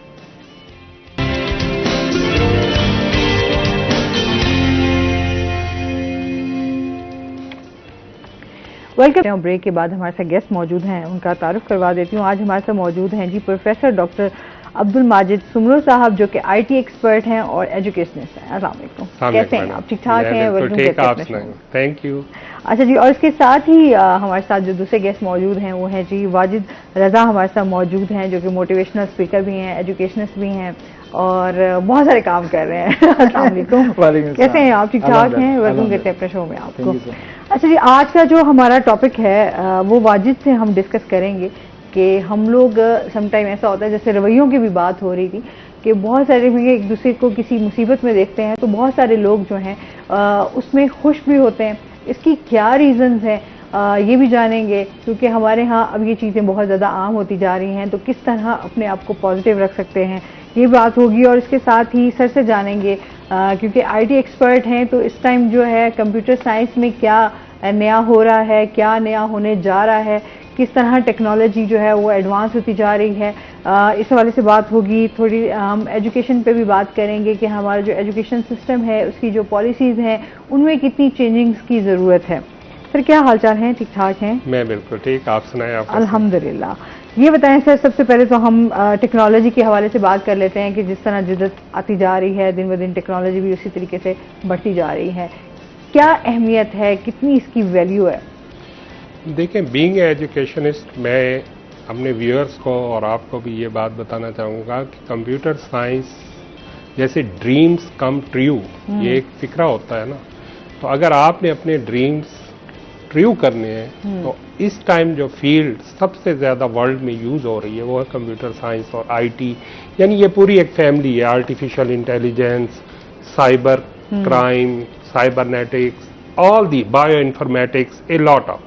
आज से अगर हम 2000 की बात करें तो कंप्यूटर साइंस सिर्फ डेस्कटॉप एप्लीकेशंस के लिए इस्तेमाल हो रही थी, लेकिन आजकल हर एरिया में अब तो computer science never to be end. आप मेडिकल साइंस को जब से जोड़ा है कंप्यूटर साइंस के साथ, आप देखें कि जितनी कोविड पे रिसर्च हुई है that's done by the IT experts, और उन्हीं की मदद से ये जितनी मेडिकल डिटेक्शंस हुई हैं उन्हीं की मदद से हुई है, और deep learning, machine learning, different algorithms उसमें इस्तेमाल करके हमने रिजल्ट ओरिएंटेड बनाया है। तो मैं अपने व्यूअर्स को यही कहना चाहूँगा, आईटी, कंप्यूटर साइंस, आर्टिफिशियल कोई भी फील्ड लें, लेकिन इस टाइम अगर आप अपने ड्रीम्स को ट्रू करना चाहते हैं तो आपको इधर आना होगा, लेकिन नॉट बैचलर ऑफ ऑल। हमारे इधर एक ट्रेंड है कि हमने थोड़ा थोड़ा सब कुछ कर लिया लेकिन हम मास्टर ऑफ नन हैं। हमें आईटी या कंप्यूटर साइंस की किसी ट्रैक में एक्सपर्ट होना पड़ेगा,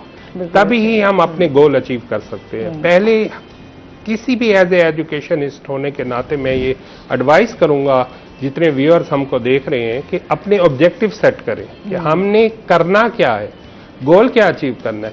पहले ये होता था कि हम एक अच्छे प्रोग्रामर नहीं बन सके तो आईटी नहीं है, लेकिन अब ऐसा नहीं है। अगर आप ई मार्केटिंग में चले जाएं, आप वेब, अगर आप ए कैटेगरी के प्रोग्रामर नहीं है तो आप वेब की तरफ चले जाएं। अब दुनिया जैसे लैंग्वेजेस का प्रोग्रामर आज से 15-20 साल पहले था, लेकिन अब ऐसा नहीं है। आईटी में इतने एरियाज आ चुके हैं, रिसर्च का फील्ड ओपन हो चुका है। आप अगर एक्सपर्ट नहीं भी हैं प्रोग्रामिंग में, then you can survive in IT. जैसे मैं कह सकता हूँ क्लाउड कंप्यूटिंग पे आप करें वर्क, इस टाइम ये हॉट केक है। आप बायो इन्फॉर्मेटिक्स पे काम करें, आप जितनी डिजीज आ रही हैं इनको आईटी के साथ लिंक करके इन पे रिसर्च करें और इनके सोल्यूशन लें, और वो लाइब्रेरीज, वो लैंग्वेजेस को सीखें जो कि इनसे रिलेटेड है। तो मेरे ख्याल में अगर हम एक कंप्लीट ट्रैक ले लें तो हम डेफिनेटली अपने गोल अचीव कर सकते हैं। अच्छा, वही बात आ जाती है कि हम लोग को ये चीज़ गाइड ही नहीं की जाती ना कि हमने असल में चलना किस ट्रैक पे है। ये कंफ्यूजन का शिकार हम लोग रहते हैं कि एक्चुअली हमने लाइफ में करना क्या है, हमारे खुद के गोल्स ही हमें नहीं पता होते। अब जैसे जहां मैं हूं, मैं एनसीबीए में हूं, तो उन्होंने एक national college of business administration, उन्होंने एक एफएससी के बाद, जैसे अब एफएससी के पेपर खत्म हुए हैं, उन्होंने एक ट्रैक सेट किया है कि मोटिवेशन और उनको बताया, काउंसलिंग की जाएगी क्या है कि हमने किस फील्ड में जाना है। अब जैसे एक बूम चल रहा है कि आईटी में, तो सब लोग प्रोग्रामिंग में नहीं आ सकते, तो फिर हम उनको डिस्करेज कर रहे हैं कि आप आईटी ना लें। नहीं, प्रोग्रामिंग नहीं भी आती तो आपके पास बहुत से ट्रैक्स हैं। आईटी के अंदर बहुत से ट्रैक्स हैं। मतलब आप इंजीनियरिंग में जाते हैं, आप फिजिकल एक्टिविटीज के एक्सपर्ट हैं, आप नेटवर्क में चले जाए। सही। आप अगर वेब, आप डिजाइनिंग में बहुत अच्छे हैं, आप वेब डेवलपमेंट में चले जाए। अगर आपने ये पैटर्न मैचिंग, आप ये डिजीजेस पे काम करना चाहते हैं, machine learning, deep learning, computer vision पे करना चाहते हैं, आर्टिफिशियल इंटेलिजेंस की फील्ड ले लें, तो यानी आपके लिए लॉट ऑफ ट्रैक्स आईटी में अवेलेबल है। अब वो सिचुएशन नहीं है कि अगर आप गुड प्रोग्रामर नहीं है तो आप नहीं चल सकते। अब ये देख लें कि बहुत से लोग ई मार्केटिंग से, ड्रॉप शिपिंग के जरिए, अमेजॉन के असिस्टेंट के जरिए बहुत कुछ कमा रहे हैं, तो वो they are not good programmer, it's not compulsory that you are good programmer and you can survive in this. बहुत सारे रास्ते जो है वो आपके खुले हुए हैं, आप इसके साथ ही वाजिद से जानते हैं। वाजिद, सबसे पहले तो क्या चल रहा है आजकल, ये जानते हैं ना क्या एक्टिविटीज? मौसम बहुत ठंडा चल रहा है, मौसम एंजॉय कर रहे हैं। मौसम एंजॉय कर रहे हैं। चलेंगे फाइनली जून में भी जैना में से याला बारी हो रही है और उसको हाँ। एंजॉय कर रहे हैं। बाकी अल्लाह ताला सबके हाल में रहम करे, हाँ। क्योंकि कुछ एरिया हम एंजॉय तो कर रहे होते हैं लेकिन उसके नुकसानात और उसके असरात भी बहुत ज्यादा हैं। सबके लिए सेम नहीं होती situations, but we are enjoying. हाँ, चले, अच्छी बात है। अच्छा, इसके साथ ही जिस तरह हमारा एक आज का जिस तरह टॉपिक है, हम लोग एक दूसरे को तकलीफ देना जो है वो ज्यादा हमें खुशी महसूस होती है क्या, हम खुश होते हैं यार अगला बंदा तकलीफ में है, क्या रीजन है, ऐसा क्यों होता है? हमें क्रेविंग होती है। मैं ना अभी ब्रेक में वाजिद की बात है तो मैं इनसे बोला नहीं जा रहा था, नहीं ये ऐसे जैसे बंदा एक्साइटमेंट में होता है ना, उसके जो एक्सप्रेशंस होते हैं, तो मैं इनसे बात कर रही हूँ ये टॉपिक है तो इसका तो उनके लग रहा था एक्साइटमेंट, तो हाँ इट्स अनफॉर्चुनेट। हाँ। लेकिन मतलब अब ना हमें मजा आता है, लेकिन बाकियों को जो दूसरों को तंग करने में, दूसरों को तंग करके और तकलीफ में देखे ना, अब हाँ। हमें क्रेविंग सी भी होती है कि यार अच्छा मजा आ रहा है। मजा आ रहा है, हालांकि उसके हाँ। जो आफ्टर शॉक्स हैं उसका हमें सही मायनों में पता भी होता है कि कल को अगर हमारे साथ ये सेम सिचुएशन होती है तो हम जाहिर बात है कि सर्वाइव नहीं कर सकते। अनफॉर्चुनेट कहा यह जाता है कि उस टाइम पे कि जी देखा जाएगा, लेकिन उस टाइम पे देखा नहीं जा रहा होता हमसे खुद भी, तो ये चीज़ें बड़ी अनफॉर्चुनेट हैं। अब चैलेंज ये है कि नो डाउट ये सारी की सारी चीज़ें हमारी अपनी फैमिलीज़ में से, और फिर जिस तरीके के हम लोग जो है वो सोशल सर्कल के अंदर मौजूद हैं, वहाँ पे हमें शायद ये चीज़ें बहुत ज़्यादा सिखाई नहीं जाती हैं, बहुत ज़्यादा ये बताई नहीं जाती।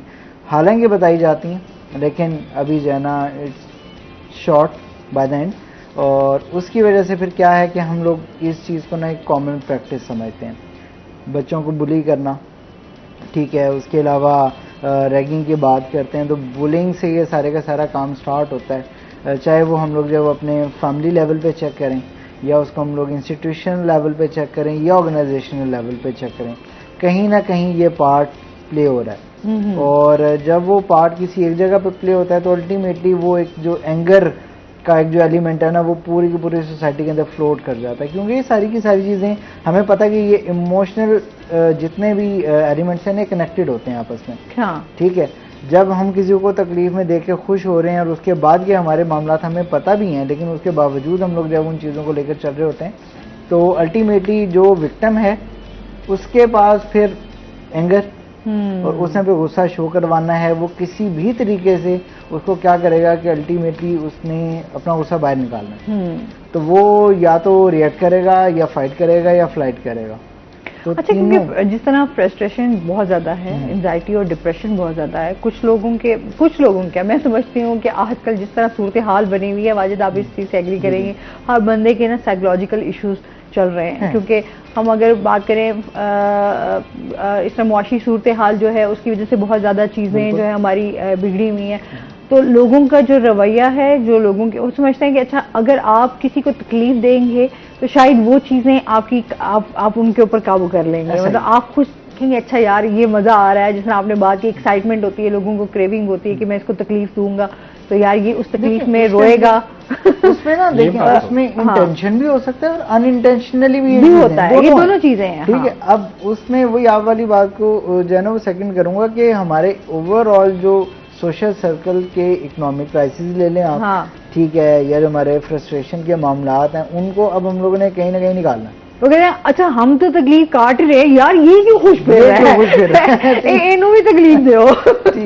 तो वो इस वजह से फिर क्या होता है कि वो चीजें हमारी कोशिश ये अब होता क्या है, क्योंकि हम लोग उस टाइम पे खुद विक्टिम होते हैं उन तमाम चीजों के ना, और हम लोग वो चीजें बेसिकली किसी और पे डालना चाह रहे होते हैं। वो तो हम अगले बंदे को विक्टिम बना लेते हैं और उसके बाद जो मामला आते हैं फिर खराब भी होते हैं। अच्छा ये है ना, अच्छा क्यों, अच्छा हमारे यहाँ ये है, अच्छा दूसरा आगे खुश फिर रहा है क्योंकि हमारे में तो सोशल मीडिया आने की वजह से भी हमारी जिंदगियों में बहुत मैं समझती हूँ उसने असरअंदाज हुए हैं हमारी जिंदगी। वो इसी तरह के आप दिखावा जब से आया है तो हम लोग कहते हैं यार अच्छा हमारे पास ये चीज़ क्यों नहीं है, ये अगले के पास है तो ये हमारे पास क्यों नहीं है, अब इसको हासिल करना है तो आप कोई भी रास्ता अडॉप्ट कर लेते हैं। और चले जाते हैं किसी भी हद तक। देखें बिल्कुल जाते हैं, हाँ बिल्कुल जाते हैं, क्योंकि उसमें अब वो जैसे पिछले दिनों में बात हो रही थी कि फॉलोअर्स के चक्कर में हाँ जो है वो एक लड़ाई होती है और उसके बाद एक मर्डर हो जाता है। ठीक है, अब इंटेंशन नहीं थी लेकिन हो गया। अब उसके कॉन्सिक्वेंसेस क्या हैं कि अब वो लाइफ टाइम जो है ना वो दोनों फैमिलीज वो बेयर कर रही हैं, चाहते हुए भी और ना चाहते हुए भी। तो वो फिर एक जो जेलसी का फैक्टर चलता है कि भाई मेरे पास, अब देखिए यहाँ पे असल जो चीज़ है वो ये है कि that is a lack of gratitude, कि जब हम लोग चीज़ों का शुक्र अदा नहीं कर रहे कि जो हमारे पास है उसमें राजी नहीं ना होते, उसमें राजी नहीं हाँ। होते, तो फिर वो इंटेंशन यही होती है कि यार जो बस अगले के पास है ना बस ये मुझे मिल जाए और इसके पास कुछ ना हो। हाँ ठीक है, एक चीज ये है कि अगले के पास भी रहे और आपको भी मिल जाए, उसके लिए आप दुआ कर सकते हैं। ठीक है, लेकिन वो जेलसी वाला जो एक फैक्टर ऐड हो जाता है उसकी वजह से ऑटोमेटिकली वो आपके, देखें वो नेगेटिव मामला आपके लिए सारे दिन चल रहे हैं, नेगेटिव एनर्जी आपकी, मतलब आपकी बैटरी डाउन हो रही है सारे दिन में, अगले बंदे को फर्क नहीं पड़ रहा। लेकिन क्या होगा कि सारा दिन आप ड्रेन हो रहे हैं और उसके बाद आप ये फील करेंगे जी मुझे तो कुछ पसंद नहीं आ रहा। कुछ लोग तो बड़ी कुछ लोग फिर प्लानिंग्स करते हैं जो जानबूझ कर के, अच्छा यार इसको किस तरह तकलीफ पहुंचानी है, इसको नुकसान किस तरह पहुंचाना है, तो मतलब उसके पीछे जी आप कुछ कहना चाह रहे हैं? मैं ये कहना चाहूंगा दो चीजें बहुत इंपॉर्टेंट है, एक प्रोफेशनल जेलसी, एक पर्सनैलिटी जेलसी। प्रोफेशनल जेलसी फिर किसी हद तक अकोमोडेट हो जाती है अगर वो पॉजिटिव सेंस तक रहे कि आपने प्रोफेशनली compete करना है ना, आगे बढ़ना है। जैसे मैं अगर कल को एंकर बनना चाहूँ तो मैं आपसे सीख सकता हूँ ना, रोही के चैनल से मैं देखूं और फिर मैं फील करूँ नहीं मुझे ये ग्रो करना चाहिए।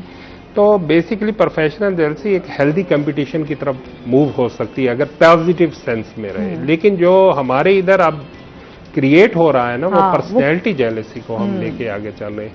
अब देखें कि कंप्यूटर साइंस इधर भी आ रहा है, साइकोलॉजिकल इफेक्ट्स को डिटेक्ट करने की मशीनें या कंप्यूटर विजन्स में ये डिटेक्शंस आ रही हैं। अब देखें जैसे साइबर क्राइम में यूरोप में इधर उधर डिटेक्ट कर रहे हैं कि अगर आप कोई गवाही दे रहे हैं तो वो बेसिकली मशीन डिटेक्ट करेगी कि आपकी परसेंटेज क्या है, आपके अंदर क्या चल रहा है और आप मुंह से क्या कह रहे हैं। ठीक है, तो ये चीजें हैं और मेरे ख्याल में प्रोफेशनल जेलसी फिर किसी हद तक एक्सेप्टेबल है, लेकिन पर्सनैलिटी जेलसी से हमें बाहर आना होगा। ये मैं कहती हूँ बड़ा हॉट मैं समझती हूँ ये इशू है पर्सनालिटी वाला। तो ये चीजें तो बहुत ज्यादा हमारे यहाँ अब बढ़ती जा रही है। आप एक प्रोग्राम कीजिएगा ना इस पे। ये उसी से रिलेटेड ही है, ये हमारा प्रोग्राम आज टॉपिक ही ऐसा है क्योंकि हम लोग वही जिस तरह आपने बात की ना, ये दो चीजें हमारे यहाँ हैं, हम लोग फिर कहीं ना कहीं किसी ना किसी तरीके से एक दूसरे को नुकसान पहुंचाने की कोशिश कर रहे होते हैं। अब हालांकि और खुश भी नहीं हो रहे होते ना, अप्रिशिएट ही नहीं करते हम किसी को। तो देखें जब इंटेंशन सारी हमारी नेगेटिव एस्पेक्ट्स के ऊपर होती है ना, तो फिर उसमें आप वो चीज छोड़ देते हैं कि यार अच्छा। अब इसकी इतनी सादा सी एग्जांपल है कि फॉर एग्जांपल अगर दो फैमिलीज मुल्तान टू लाहौर उन्होंने ट्रैवल करना है, ठीक है, तो कुछ टाइम के बाद आप देखेंगे कि वो जो इंटेंशन थी ना एक सफर वाली वो खत्म हो गया ना, वो इस पे आ जाती है पहले कौन पहुंचेगा, स्पीड। ठीक है, और वो सारी की सारी इंटेंशन अब इस चीज पे चल रही है कि हमें पहले पहुंचना है। जहाँ पे वो फैमिली का एनवायरनमेंट था कि जी अच्छा रास्ते में क्या खाना है, रुकना कहाँ पे है, वो जो चीजें प्लान हो रही होती हैं, उसके बजाय कुछ देर के बाद वो जो दोनों ड्राइवर्स का एक वो कंपटीशन स्टार्ट हो जाता है ना, तो अल्टीमेटली वो कहीं ना कहीं उसके भी कॉन्सिक्वेंसेज है ना वो थोड़े से चैलेंजिंग दोनों फैमिलीज को फेस करने पड़ते हैं, एक्सीडेंट्स हो जाते हैं। ठीक है, इस तरह के बहुत सारे मामला हैं। इसी तरीके से एक जो बहुत सादे सी एग्जांपल हम लेते हैं कि एक बच्चा जो क्लास के अंदर फर्स्ट आ रहा है ना और कॉन्टिन्यूस फर्स्ट आ रहा है, कुछ टाइम के बाद आप उसको भी फ्रस्ट्रेटेड देखेंगे। क्यों? अब उसको ना ये फील होना शुरू हो जाता है कि यार कोई और ना आ जाए। हालांकि उसको पता है कि वो एफर्ट भी कर रहा है, सारी चीजें कर रहा है, वो एफर्ट कर रहा है तो वो फर्स्ट आ रहा है, सारे मामला तो उसके अच्छे चल रहे हैं, लेकिन कुछ टाइम के बाद वो खुश होना छोड़ देगा। क्यों?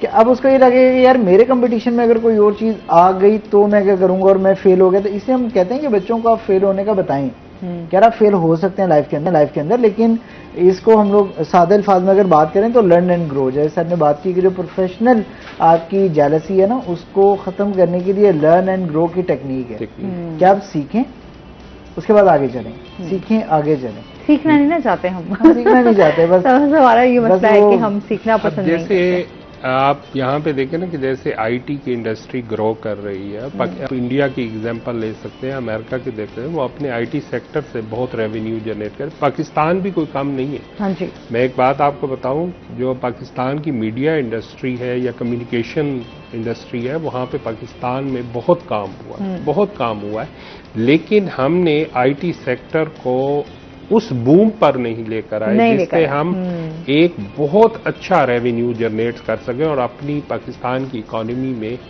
उसको आगे ले चलें। मैं आज के टॉपिक से इसे रिलेट थोड़ा सा करके आपको बताऊं, जैसे कि यहाँ बिजनेसमैन जितने हैं वो ये चाहते हैं कि मसलन फलां का बिजनेस चल रहा है, वहां पे अगर एक सॉफ्टवेयर चल रहा है तो मैं अगर आपको आइडिया देता हूं कि आप न्यू टेक्निक्स लड़ाएं, वो ये नहीं चाहेंगे, ये प्रोफेशनल जेलसी है। वो कहेंगे नहीं भाई पहले उसका देख लो, हाँ, कि वो उसने जिस तरह का बनाया हुआ है ना, हाँ, यहाँ पे बस वही इंस्टॉल कर दो, हाँ, उसी तरह का चले, हाँ, तो फिर तो ऐसे होगा। अगर आपने अपनी कोई रिक्वायरमेंट्स दी है तो इसके लिए काउंसलिंग की जरूरत है, गवर्नमेंट लेवल पर भी सेमिनार्स होने चाहिए, लोगों में अवेयरनेस पैदा करनी चाहिए कि हमें आगे बढ़ना है। जैसे क्लाउड अमेरिका में इधर उधर बहुत आ चुका है, लेकिन पाकिस्तान में वो चीज आते आते बहुत टाइम लेती है। उसकी वजह यह है कि हम लोगों में जो न्यू चेंज है उसकी एक्सेप्टेंस की पावर लेस है। अब जैसे इन्होंने बच्चे का जिक्र किया, वो टॉप कर रहा है, एक वक्त में अनसर्टेनिटी का, तो उसमें कई माहौल हैं, टीचर्स भी हो सकते हैं कि जो खुद किसी और को ऊपर उठाना चाहते हो, हाँ, वो अनसर्टेनिटी का शिकार क्यों हुआ। अच्छा, फेवरेटिज्म भी तो बहुत होता है ना, साइकोलॉजिकल। देखिए बाहर मेरा 13 इयर्स का एक्सपीरियंस है, वहां हर एजुकेशनल इंस्टीट्यूट में स्कैट्रिस्ट है, जो अगर हम रिपोर्ट देते हैं कि ये बच्चा अब अटेंशन नहीं कर रहा, हाँ, तो वो स्कैट्रिस्ट उसको एनालाइज करता है कि उसकी कॉज क्या है, रीजन क्या है, वो क्यों नहीं रिस्पॉन्स कर रहा, जबकि पहले साल वो रिस्पॉन्स कर रहा था, हाँ, अब वो रिस्पॉन्सिव क्यों नहीं है। तो इन चीजों पे हमें एज ए एजुकेशनिस्ट बहुत फोकस करने की जरूरत है। What are the matters that influence on the survival of a student in even IT industry or even in education? वो कौन से फैक्टर्स हैं जो प्रॉब्लम क्रिएट कर रहे हैं कि हमें आगे बढ़ने में दिक्कत आ रही है। फिर सबसे बड़ा जॉब इंडस्ट्री, वो सिक्योर नहीं है, और मुझे नहीं पता कि मैं ये करने के बाद कहाँ जाऊंगा। सबसे बड़ा तो मुझे ये नहीं पता कि मतलब मैंने अपनी आईटी इंडस्ट्री में मैंने डेटाबेस में एक्सपर्टीज ली है या मैं आर्टिफिशियल हूं, तो मेरे पास एरिया कौन सा है कि मैं कहाँ जाऊंगा। पाकिस्तान में रिसर्च इंस्टीट्यूट कौन कौन से हैं, उनको क्या फर्निश्ड करने की जरूरत है। तो इस फैक्टर पे हमें बहुत, being educationist, being a creator of industry in Pakistan, हमें बहुत कुछ करने की जरूरत है। और अभी जिस तरह के हालात हैं, फिर जो इस टाइम हमारी मुआशी सूरत हाल है, उसमें आप नहीं समझते कि हमारे कंप्यूटर साइंस कितना हम लोगों को आगे तरक्की की और खुशहाली की तरफ लेके जा सकता है? बिल्कुल, आप ये देखें अभी भी पाकिस्तान में फ्रीलांसिंग के जरिए लोग बहुत कुछ अर्न, अभी ये जो आपका सेटअप बचे हुए हैं या कोविड के दिनों में लोगों ने अपने आप को सरवाइव किया है, तो ये फ्रीलांसिंग थी। हाँ, देखिए अमेज़न आया, हाँ, आपके बहुत सारे प्रोजेक्ट, उसके अलावा फ्रीलांसिंग के जरिए उन्होंने बाहर से छोटे छोटे प्रोजेक्ट। मैं आईटी के लोगों को सिर्फ एक बात कहना चाहता हूँ कि आप अगर एक चीज के भी एक्सपर्ट है ना, चाहे फोटोशॉप के भी एक्सपर्ट है, तो आपको काम मिलेगा, but you should be expert of that field. ये बहुत जरूरी है। मसलन ये नहीं है कि मुझे लिटिल बिट नॉलेज है फोटोशॉप के। आप ये देखें फोटोशॉप की इंडस्ट्री कितनी ग्रो कर चुकी है, सिर्फ यही एड बनाना और फोटो की जो फिनिशिंग है, इसी से आप काफी अर्न कर सकते इफ यू आर एक्सपर्ट। ये बात नहीं कि आप सीखें और उसके बाद जो है आप उसके बाद आगे लेके चले और फिर उसको आगे लेके चले और चीजें आपके हैंड में आएंगी। मैं हमेशा ये बात अपने एक्सपीरियंस से कहता हूँ, if you are expert of anything, nobody will create trouble for you. ये बात तो है कि आपको चीजों के हर सीखेंगे तो आगे बढ़ सकेंगे। इस पर मजीद भी हम बात करेंगे। नाज़रीन, अभी हमने जाना ब्रेक पे, हमारे साथ रहिएगा। वेलकम बैक नाज़रीन, रोही एयरटेल में आपको खुश आमदीद कहते हैं। अच्छा जी, जिस तरह बात हो रही है हमारी आईटी के हवाले से, और उसके साथ साथ बात कर रहे हैं हम कि एक दूसरे को बढ़ता हुआ, कामयाब होता हुआ हम क्यों नहीं देखते। अभी हम ब्रेक में भी डिस्कस कर रहे थे कि हमारे यहाँ ये बहुत ज़्यादा चीज़ देखी जाती है कि हम खुद से भी कहीं ना कहीं मुतमईन और खुश जो है वो नज़र नहीं आते। एक ये रीज़न भी है कि जब आप खुद से अपने काम से मुतमईन नहीं होते, अपने प्रोफेशन से मुतमईन नहीं होते, तो ये भी एक चीज़ है कि आप दूसरे को जो है वो फिर ब्लेम करते हैं। ब्लेमिंग गेम्स हमारे यहाँ बहुत है ना, मेरा ब्लेम गेम कुछ अच्छा नहीं कर रहे तो यार ये कसूर तुम्हारा है, मेरा नहीं है। गेम को अगर हम लोग जो है ना वो नेशनल गेम का अगर हम लोग दर्जा दे दें ना तो शायद बहुत बेहतर हो जाएगा। कि शायद उसके भी कुछ रूल्स बन जाएंगे कि यार अच्छा आपने ना ब्लेम गेम को इस तरीके से खेलना है। और अनडाउटेडली क्या है कि हम अपनी जर्नल लाइफ के अंदर इसको बहुत वियर्ड तरीके से खेल रहे हैं। ठीक है, चैलेंज यहीं भी आता है कि जब हम लोग खुद से चीज़ें नहीं सेट कर पाते, खुद से चीज़ें हम कोप अप नहीं कर पाते, तो फिर हम लोग इन तमाम एक्टिविटीज़ में इन्वॉल्व हो जाते हैं कि जहाँ पे हमें ये लगता है कि जी दूसरा आगे क्यों जा रहा है। और जब हम लोग लर्न अनलर्न रीलर्न की जो टेक्निक्स हैं इनको छोड़ देते हैं, और इसमें जो सबसे बड़ी दिक्कत है वो भी जैसे हम लोग ब्रेक में भी जिक्र कर रहे थे कि हमारे गोल सेट नहीं है, हमें नहीं पता, हमारे स्टूडेंट को नहीं पता कि मैट्रिक के बाद क्या करना है, इंटर के बाद क्या करना है, कैरियर काउंसलिंग ही नहीं है ना। तो हमारे बच्चों को ये पता है कि मुझे 16 जमातें पढ़नी है। इसको बड़े आसान लफ्जों में कहूँगा, उसको ये पता है कि मैंने 16 जमातें पढ़नी हैं, पढ़ ली उसके बाद तो अल्टीमेट ये है कि भाई मैंने पैसा कमाना है। कैसे कमाना है, ये कौन से रिसोर्सेज हैं जिनको यूज करते हुए मैं मतलब ये काम कर सकता हूँ, तो फिर वो फील्ड में आ गया।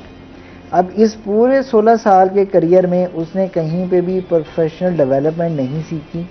उसने घर में हो सकता है कि जाहिर बात है कि वहाँ पे बहुत सारे अब्बाजी का डर भी होता है और वालदा की ज़रा एक शफकत भी होती है, तो वो मिले जुले रुझान में बच्चा बड़ा हो जाता है। उसके बाद इंस्टीट्यूशंस की बात आती है तो वहाँ पे एक जो हिजान चल रहा है वो हमें भी पता है, ठीक है, क्योंकि हम लोग उसी इन्वायरमेंट में से निकल कर आए हैं।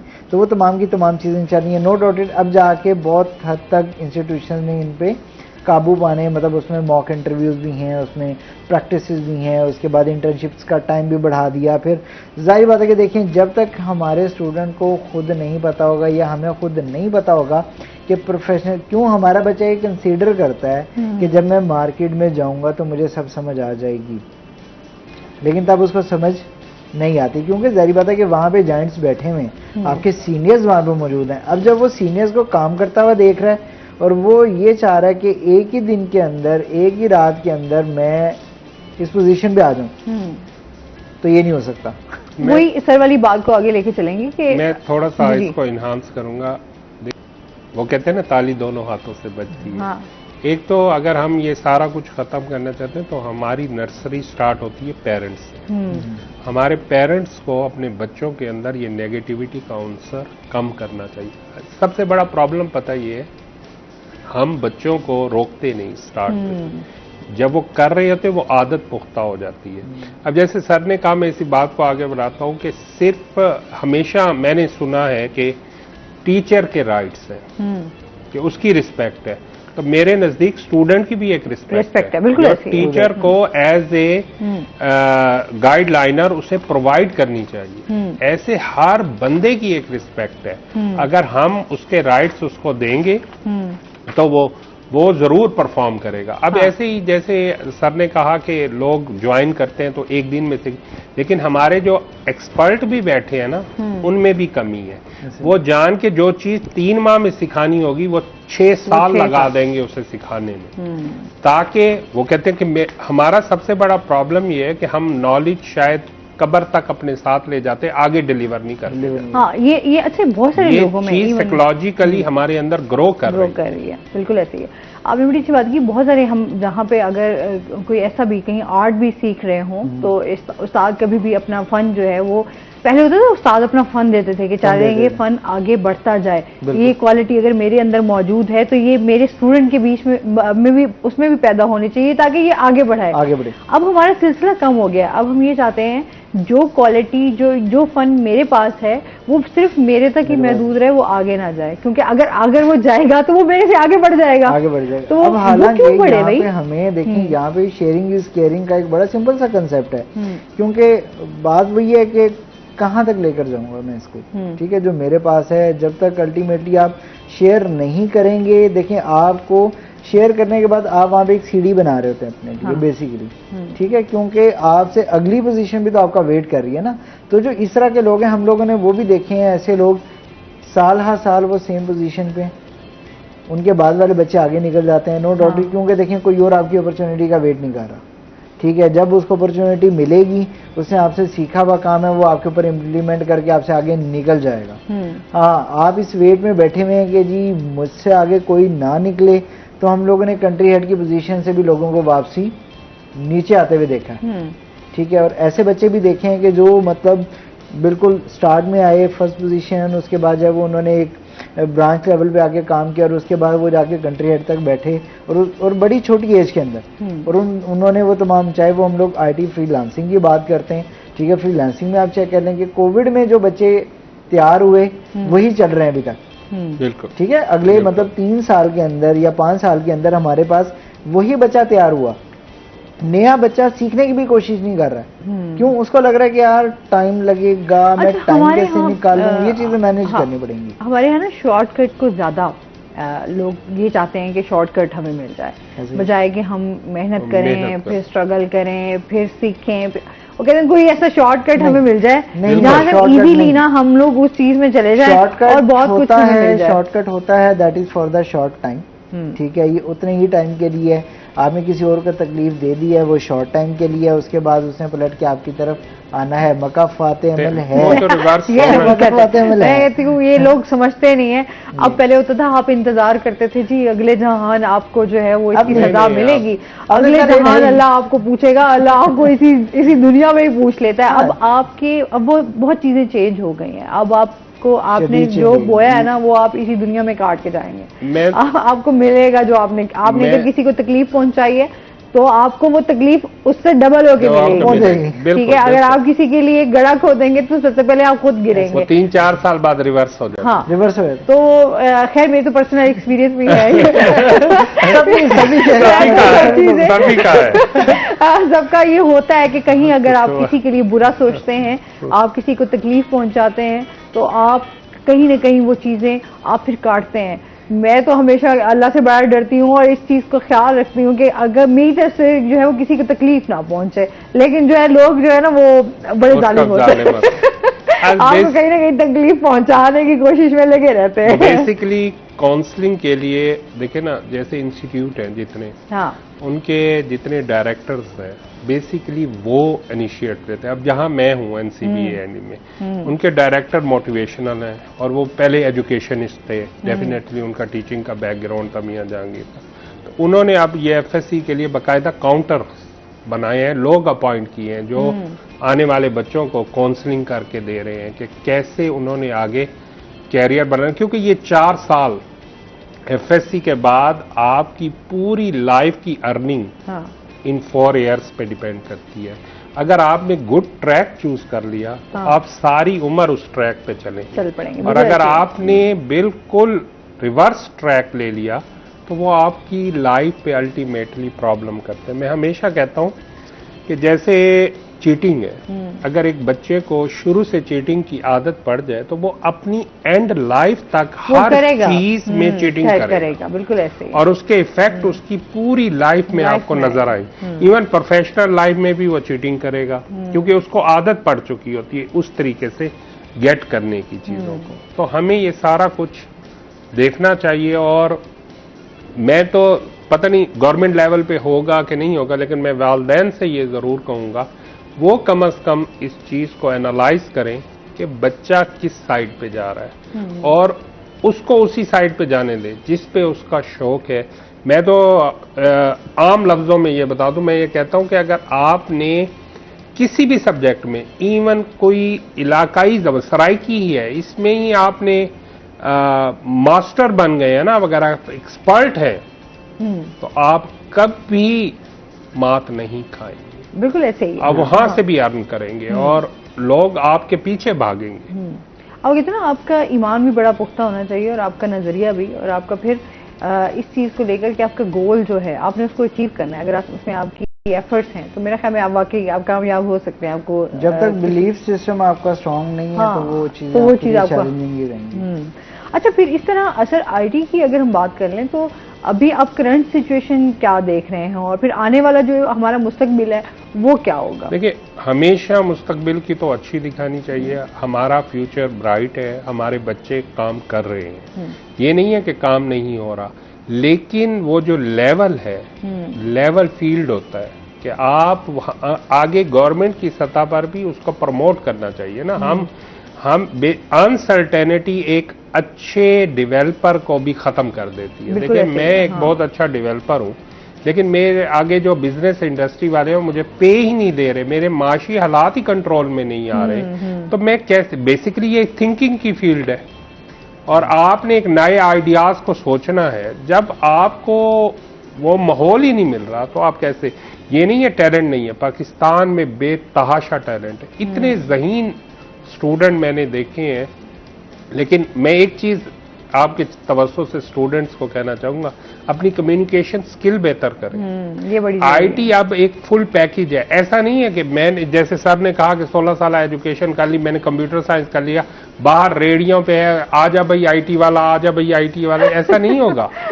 आप एक कंप्लीट पैकेज चाहिए। अब दुनिया को कंप्लीट पैकेज चाहिए जिससे कम्युनिकेशन स्किल भी हो, जिसके अंदर टैलेंट भी हो और वो क्लाइंट से डील भी कर सके और क्लाइंट से बिजनेस ले सके, ह्यूमन बिहेवियर्स को रिप्रेजेंट करे, न्यूट्रिंग की हो, फिगर हेड हो और उसके अंदर लीडिंग क्वालिटीज होनी चाहिए कि वो अब दुनिया आपका कंप्लीट पैकेज मांग रही है। वो ये नहीं चाह रही कि बस मुझे सिर्फ एक्सपर्ट चाहिए। वो एक टर्म यूज होती है थीटा नहीं चाहिए, उन्हें चाहिए कंप्लीट पैकेज वही जो उनकी बिजनेस को भी आगे लेके चले, उसके बोलने में कम्युनिकेशन स्किल हो, उसको लोगों से डील करनी आनी चाहिए और वो गाइडलाइन लीडरशिप की क्वालिटीज, ये बहुत इंपॉर्टेंट है। मैं एक ऑर्गेनाइजेशन का हेड हूं तो मेरे अंदर ये क्वालिटीज होनी चाहिए कि मैं अपनी टीम को एक अच्छा एनवायरनमेंट प्रोवाइड करूं और ताकि वो मेरे गोल अचीव करने में हेल्दी कंपटीशन के जरिए एक अच्छा रिजल्ट प्रोवाइड कर सके। बिल्कुल सर, मजीद भी इनसे जानेंगे। नाज़रीन, अभी हमने जाना है ब्रेक पे, हमारे साथ रहिएगा।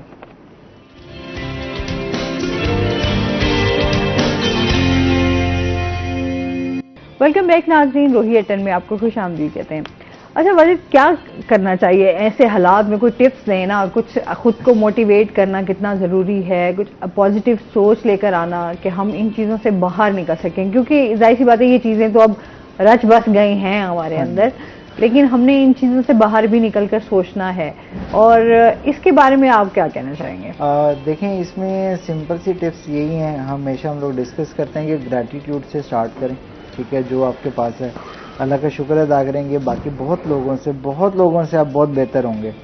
ठीक है, और उसके बाद फिर ऐसा ऐसा ये है कि आप नई चीज़ों को सीखने की कोशिश करें। आपको लग रहा है कि किसी दूसरे के पास वो स्किल है, पहले खुद का कैलिबर एक दफ़ा, क्योंकि चैलेंज ये आता है कि हम लोग अपनी असेसमेंट नहीं करते ना। ठीक है, हमें लगता है कि जो दूसरे के पास स्किल है मेरे पास भी ये होनी चाहिए थी, अगर मेरे पास होगी तो मैं भी उतनी ही जब अर्निंग्स है वैसे जनरेट कर सकता हूँ। तो इसमें चीज़ें ये हैं कि अपने गोल्स को सेट करें, देखें कि कब क्यों कहाँ आप कैसा कर सकते हैं, आपके पास कौन सी एक्सपर्टीज है जिसको लेकर जब आप आगे चल सकते हैं और इसी फील्ड में आगे चल सकते हैं। देखें, जालसी अगर है भी तो उसको किसी हद तक ज़रा पॉजिटिव लें। पॉजिटिव अप्रोच में यह है कि उसको एज ए कंपटीशन ले लें।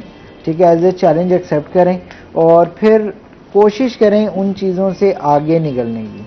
हाँ, जब आप उन चीज़ों को सीख लेंगे तो अल्टीमेटली अपने आप को इन्वॉल्व करें। जितना हम जो है ना वो खुद फ्री रहेंगे तो इस तरह की जो खराफात है ना वो हमारे दाएं बाएं रज बस तो गई हैं, तो अल्टीमेटली वो हमारे ऊपर जो है ना वो हावी भी हो जाएंगी।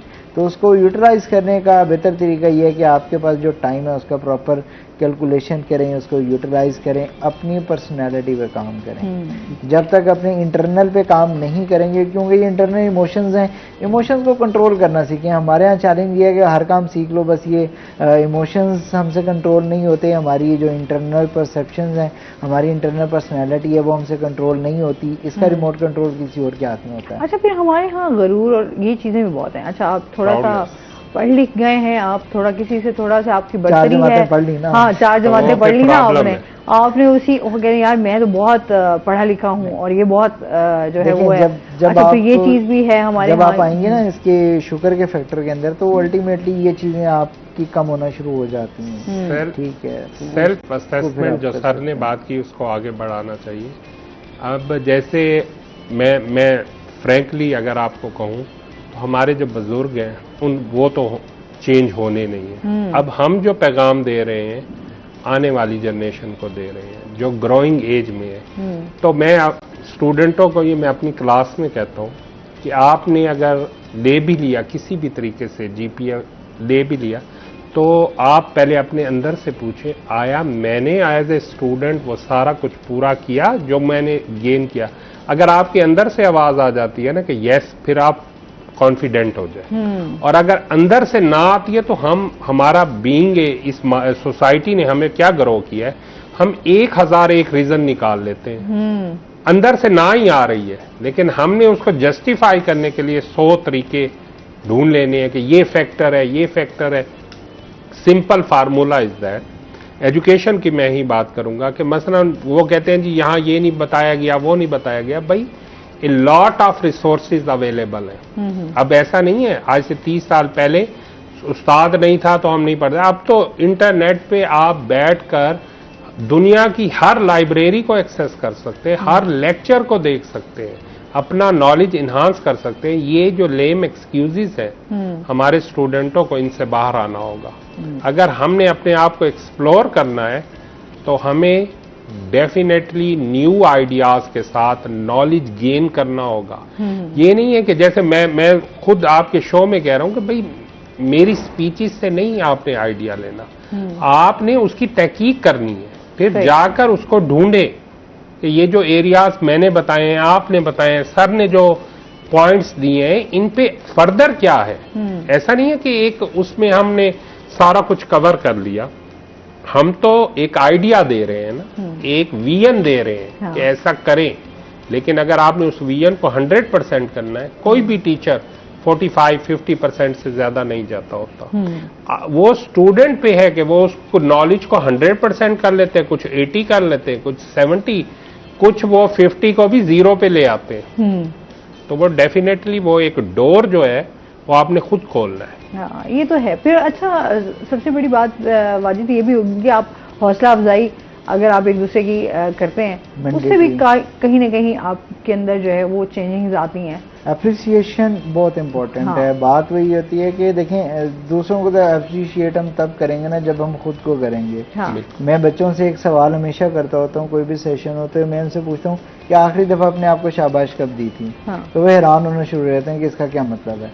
क्योंकि हम लोग एक्सपेक्ट कर रहे होते हैं कि भाई अगला बंदा ही सुबह उठे, वो हमें शाबाश देगा तो अगला सारा दिन हमारा मोटिवेटेड गुजरेगा। जबकि देखें, जब काम शुरू करना है तो अपने आप से करना है ना। तो खुद को जरा जब तक हम टैप नहीं करेंगे, उठ के आप वो जैसे कहेंगे, यार बड़ा जबरदस्त किया है। हमारे हमसाया मुल्क की मूवी आई थी ना, तो all is well. All is well, तो mandatory एक इसमें मैसेज भी था। मैसेज। अगर हम सब चीजों को साइड, तो वो एक मैसेज भी बड़ा अच्छा उसमें था कि आपने खुद को मोटिवेट करना बहुत जरूरी है कि आप कर सकते हैं। तो खुद को जब तक हम शाबाश नहीं देंगे, हाँ। क्योंकि देखिए आपने सारा दिन गुजारा ऑफिस हाँ। में, आपने पूरा दिन सरवाइव किया बेसिकली, ठीक है। उस सर्वाइवल के बाद भी अगर आप अपने आप को टैप नहीं कर रहे, तो मेरा ख्याल है कि अच्छा, वही आप वाली बात कि हम शुक्र अदा नहीं करते और फिर जो चीज़ आपको मिली हुई है आप उस पर अगर राजी हो जाते हैं तो मेरे ख्याल में जिंदगी बड़ी आसान हो जाती आसान है। हो जाती है। अच्छा, जिंदगी सहल हो खुद जाती है। साख्ता सहल हो जाती है। मुश्किलात भी हमने खुद से जो है ना वो Generate खुद ही की है। बढ़ाई हुई है। हम वालदैन से भी और जितने स्टूडेंट्स के हवाले से लोग हैं ये रिक्वेस्ट कर सकते हैं, कम से कम अपने फेस पे ना स्माइल रखें। अगर आपके अंदर जो भी चल रहा है, लेकिन अपने बच्चे को एक स्माइलिंग फेस से मिले। हम ये देखते हैं कि हम सुबह जब उठते तो हमने फेस ऐसा सख्त बनाया होता है जिससे डेफिनेटली बच्चे का भी मोरल डाउन होता है। और वो उस पर ये सर की बात बहुत इंपॉर्टेंट है कि हमने हर लेवल पे बच्चे को बूस्ट अप करना है, उसको कहना है कि नहीं ये तू कर सकता है, ये तू कर फिर हम सकता है। वही बात है, जैसे हम अपने बच्चों को खुश रहना नहीं सिखाते, हम बच्चों को ये सिखाते हैं कमाना कैसे है। कमाना कैसे हाँ, है। अब पैसे कैसे कमाने आपने हम जिंदगी की बहुत सारी चीजें हम अपने बच्चों को ये नहीं कहते कि यार जिस हाल में भी हो आपने खुश रहना है।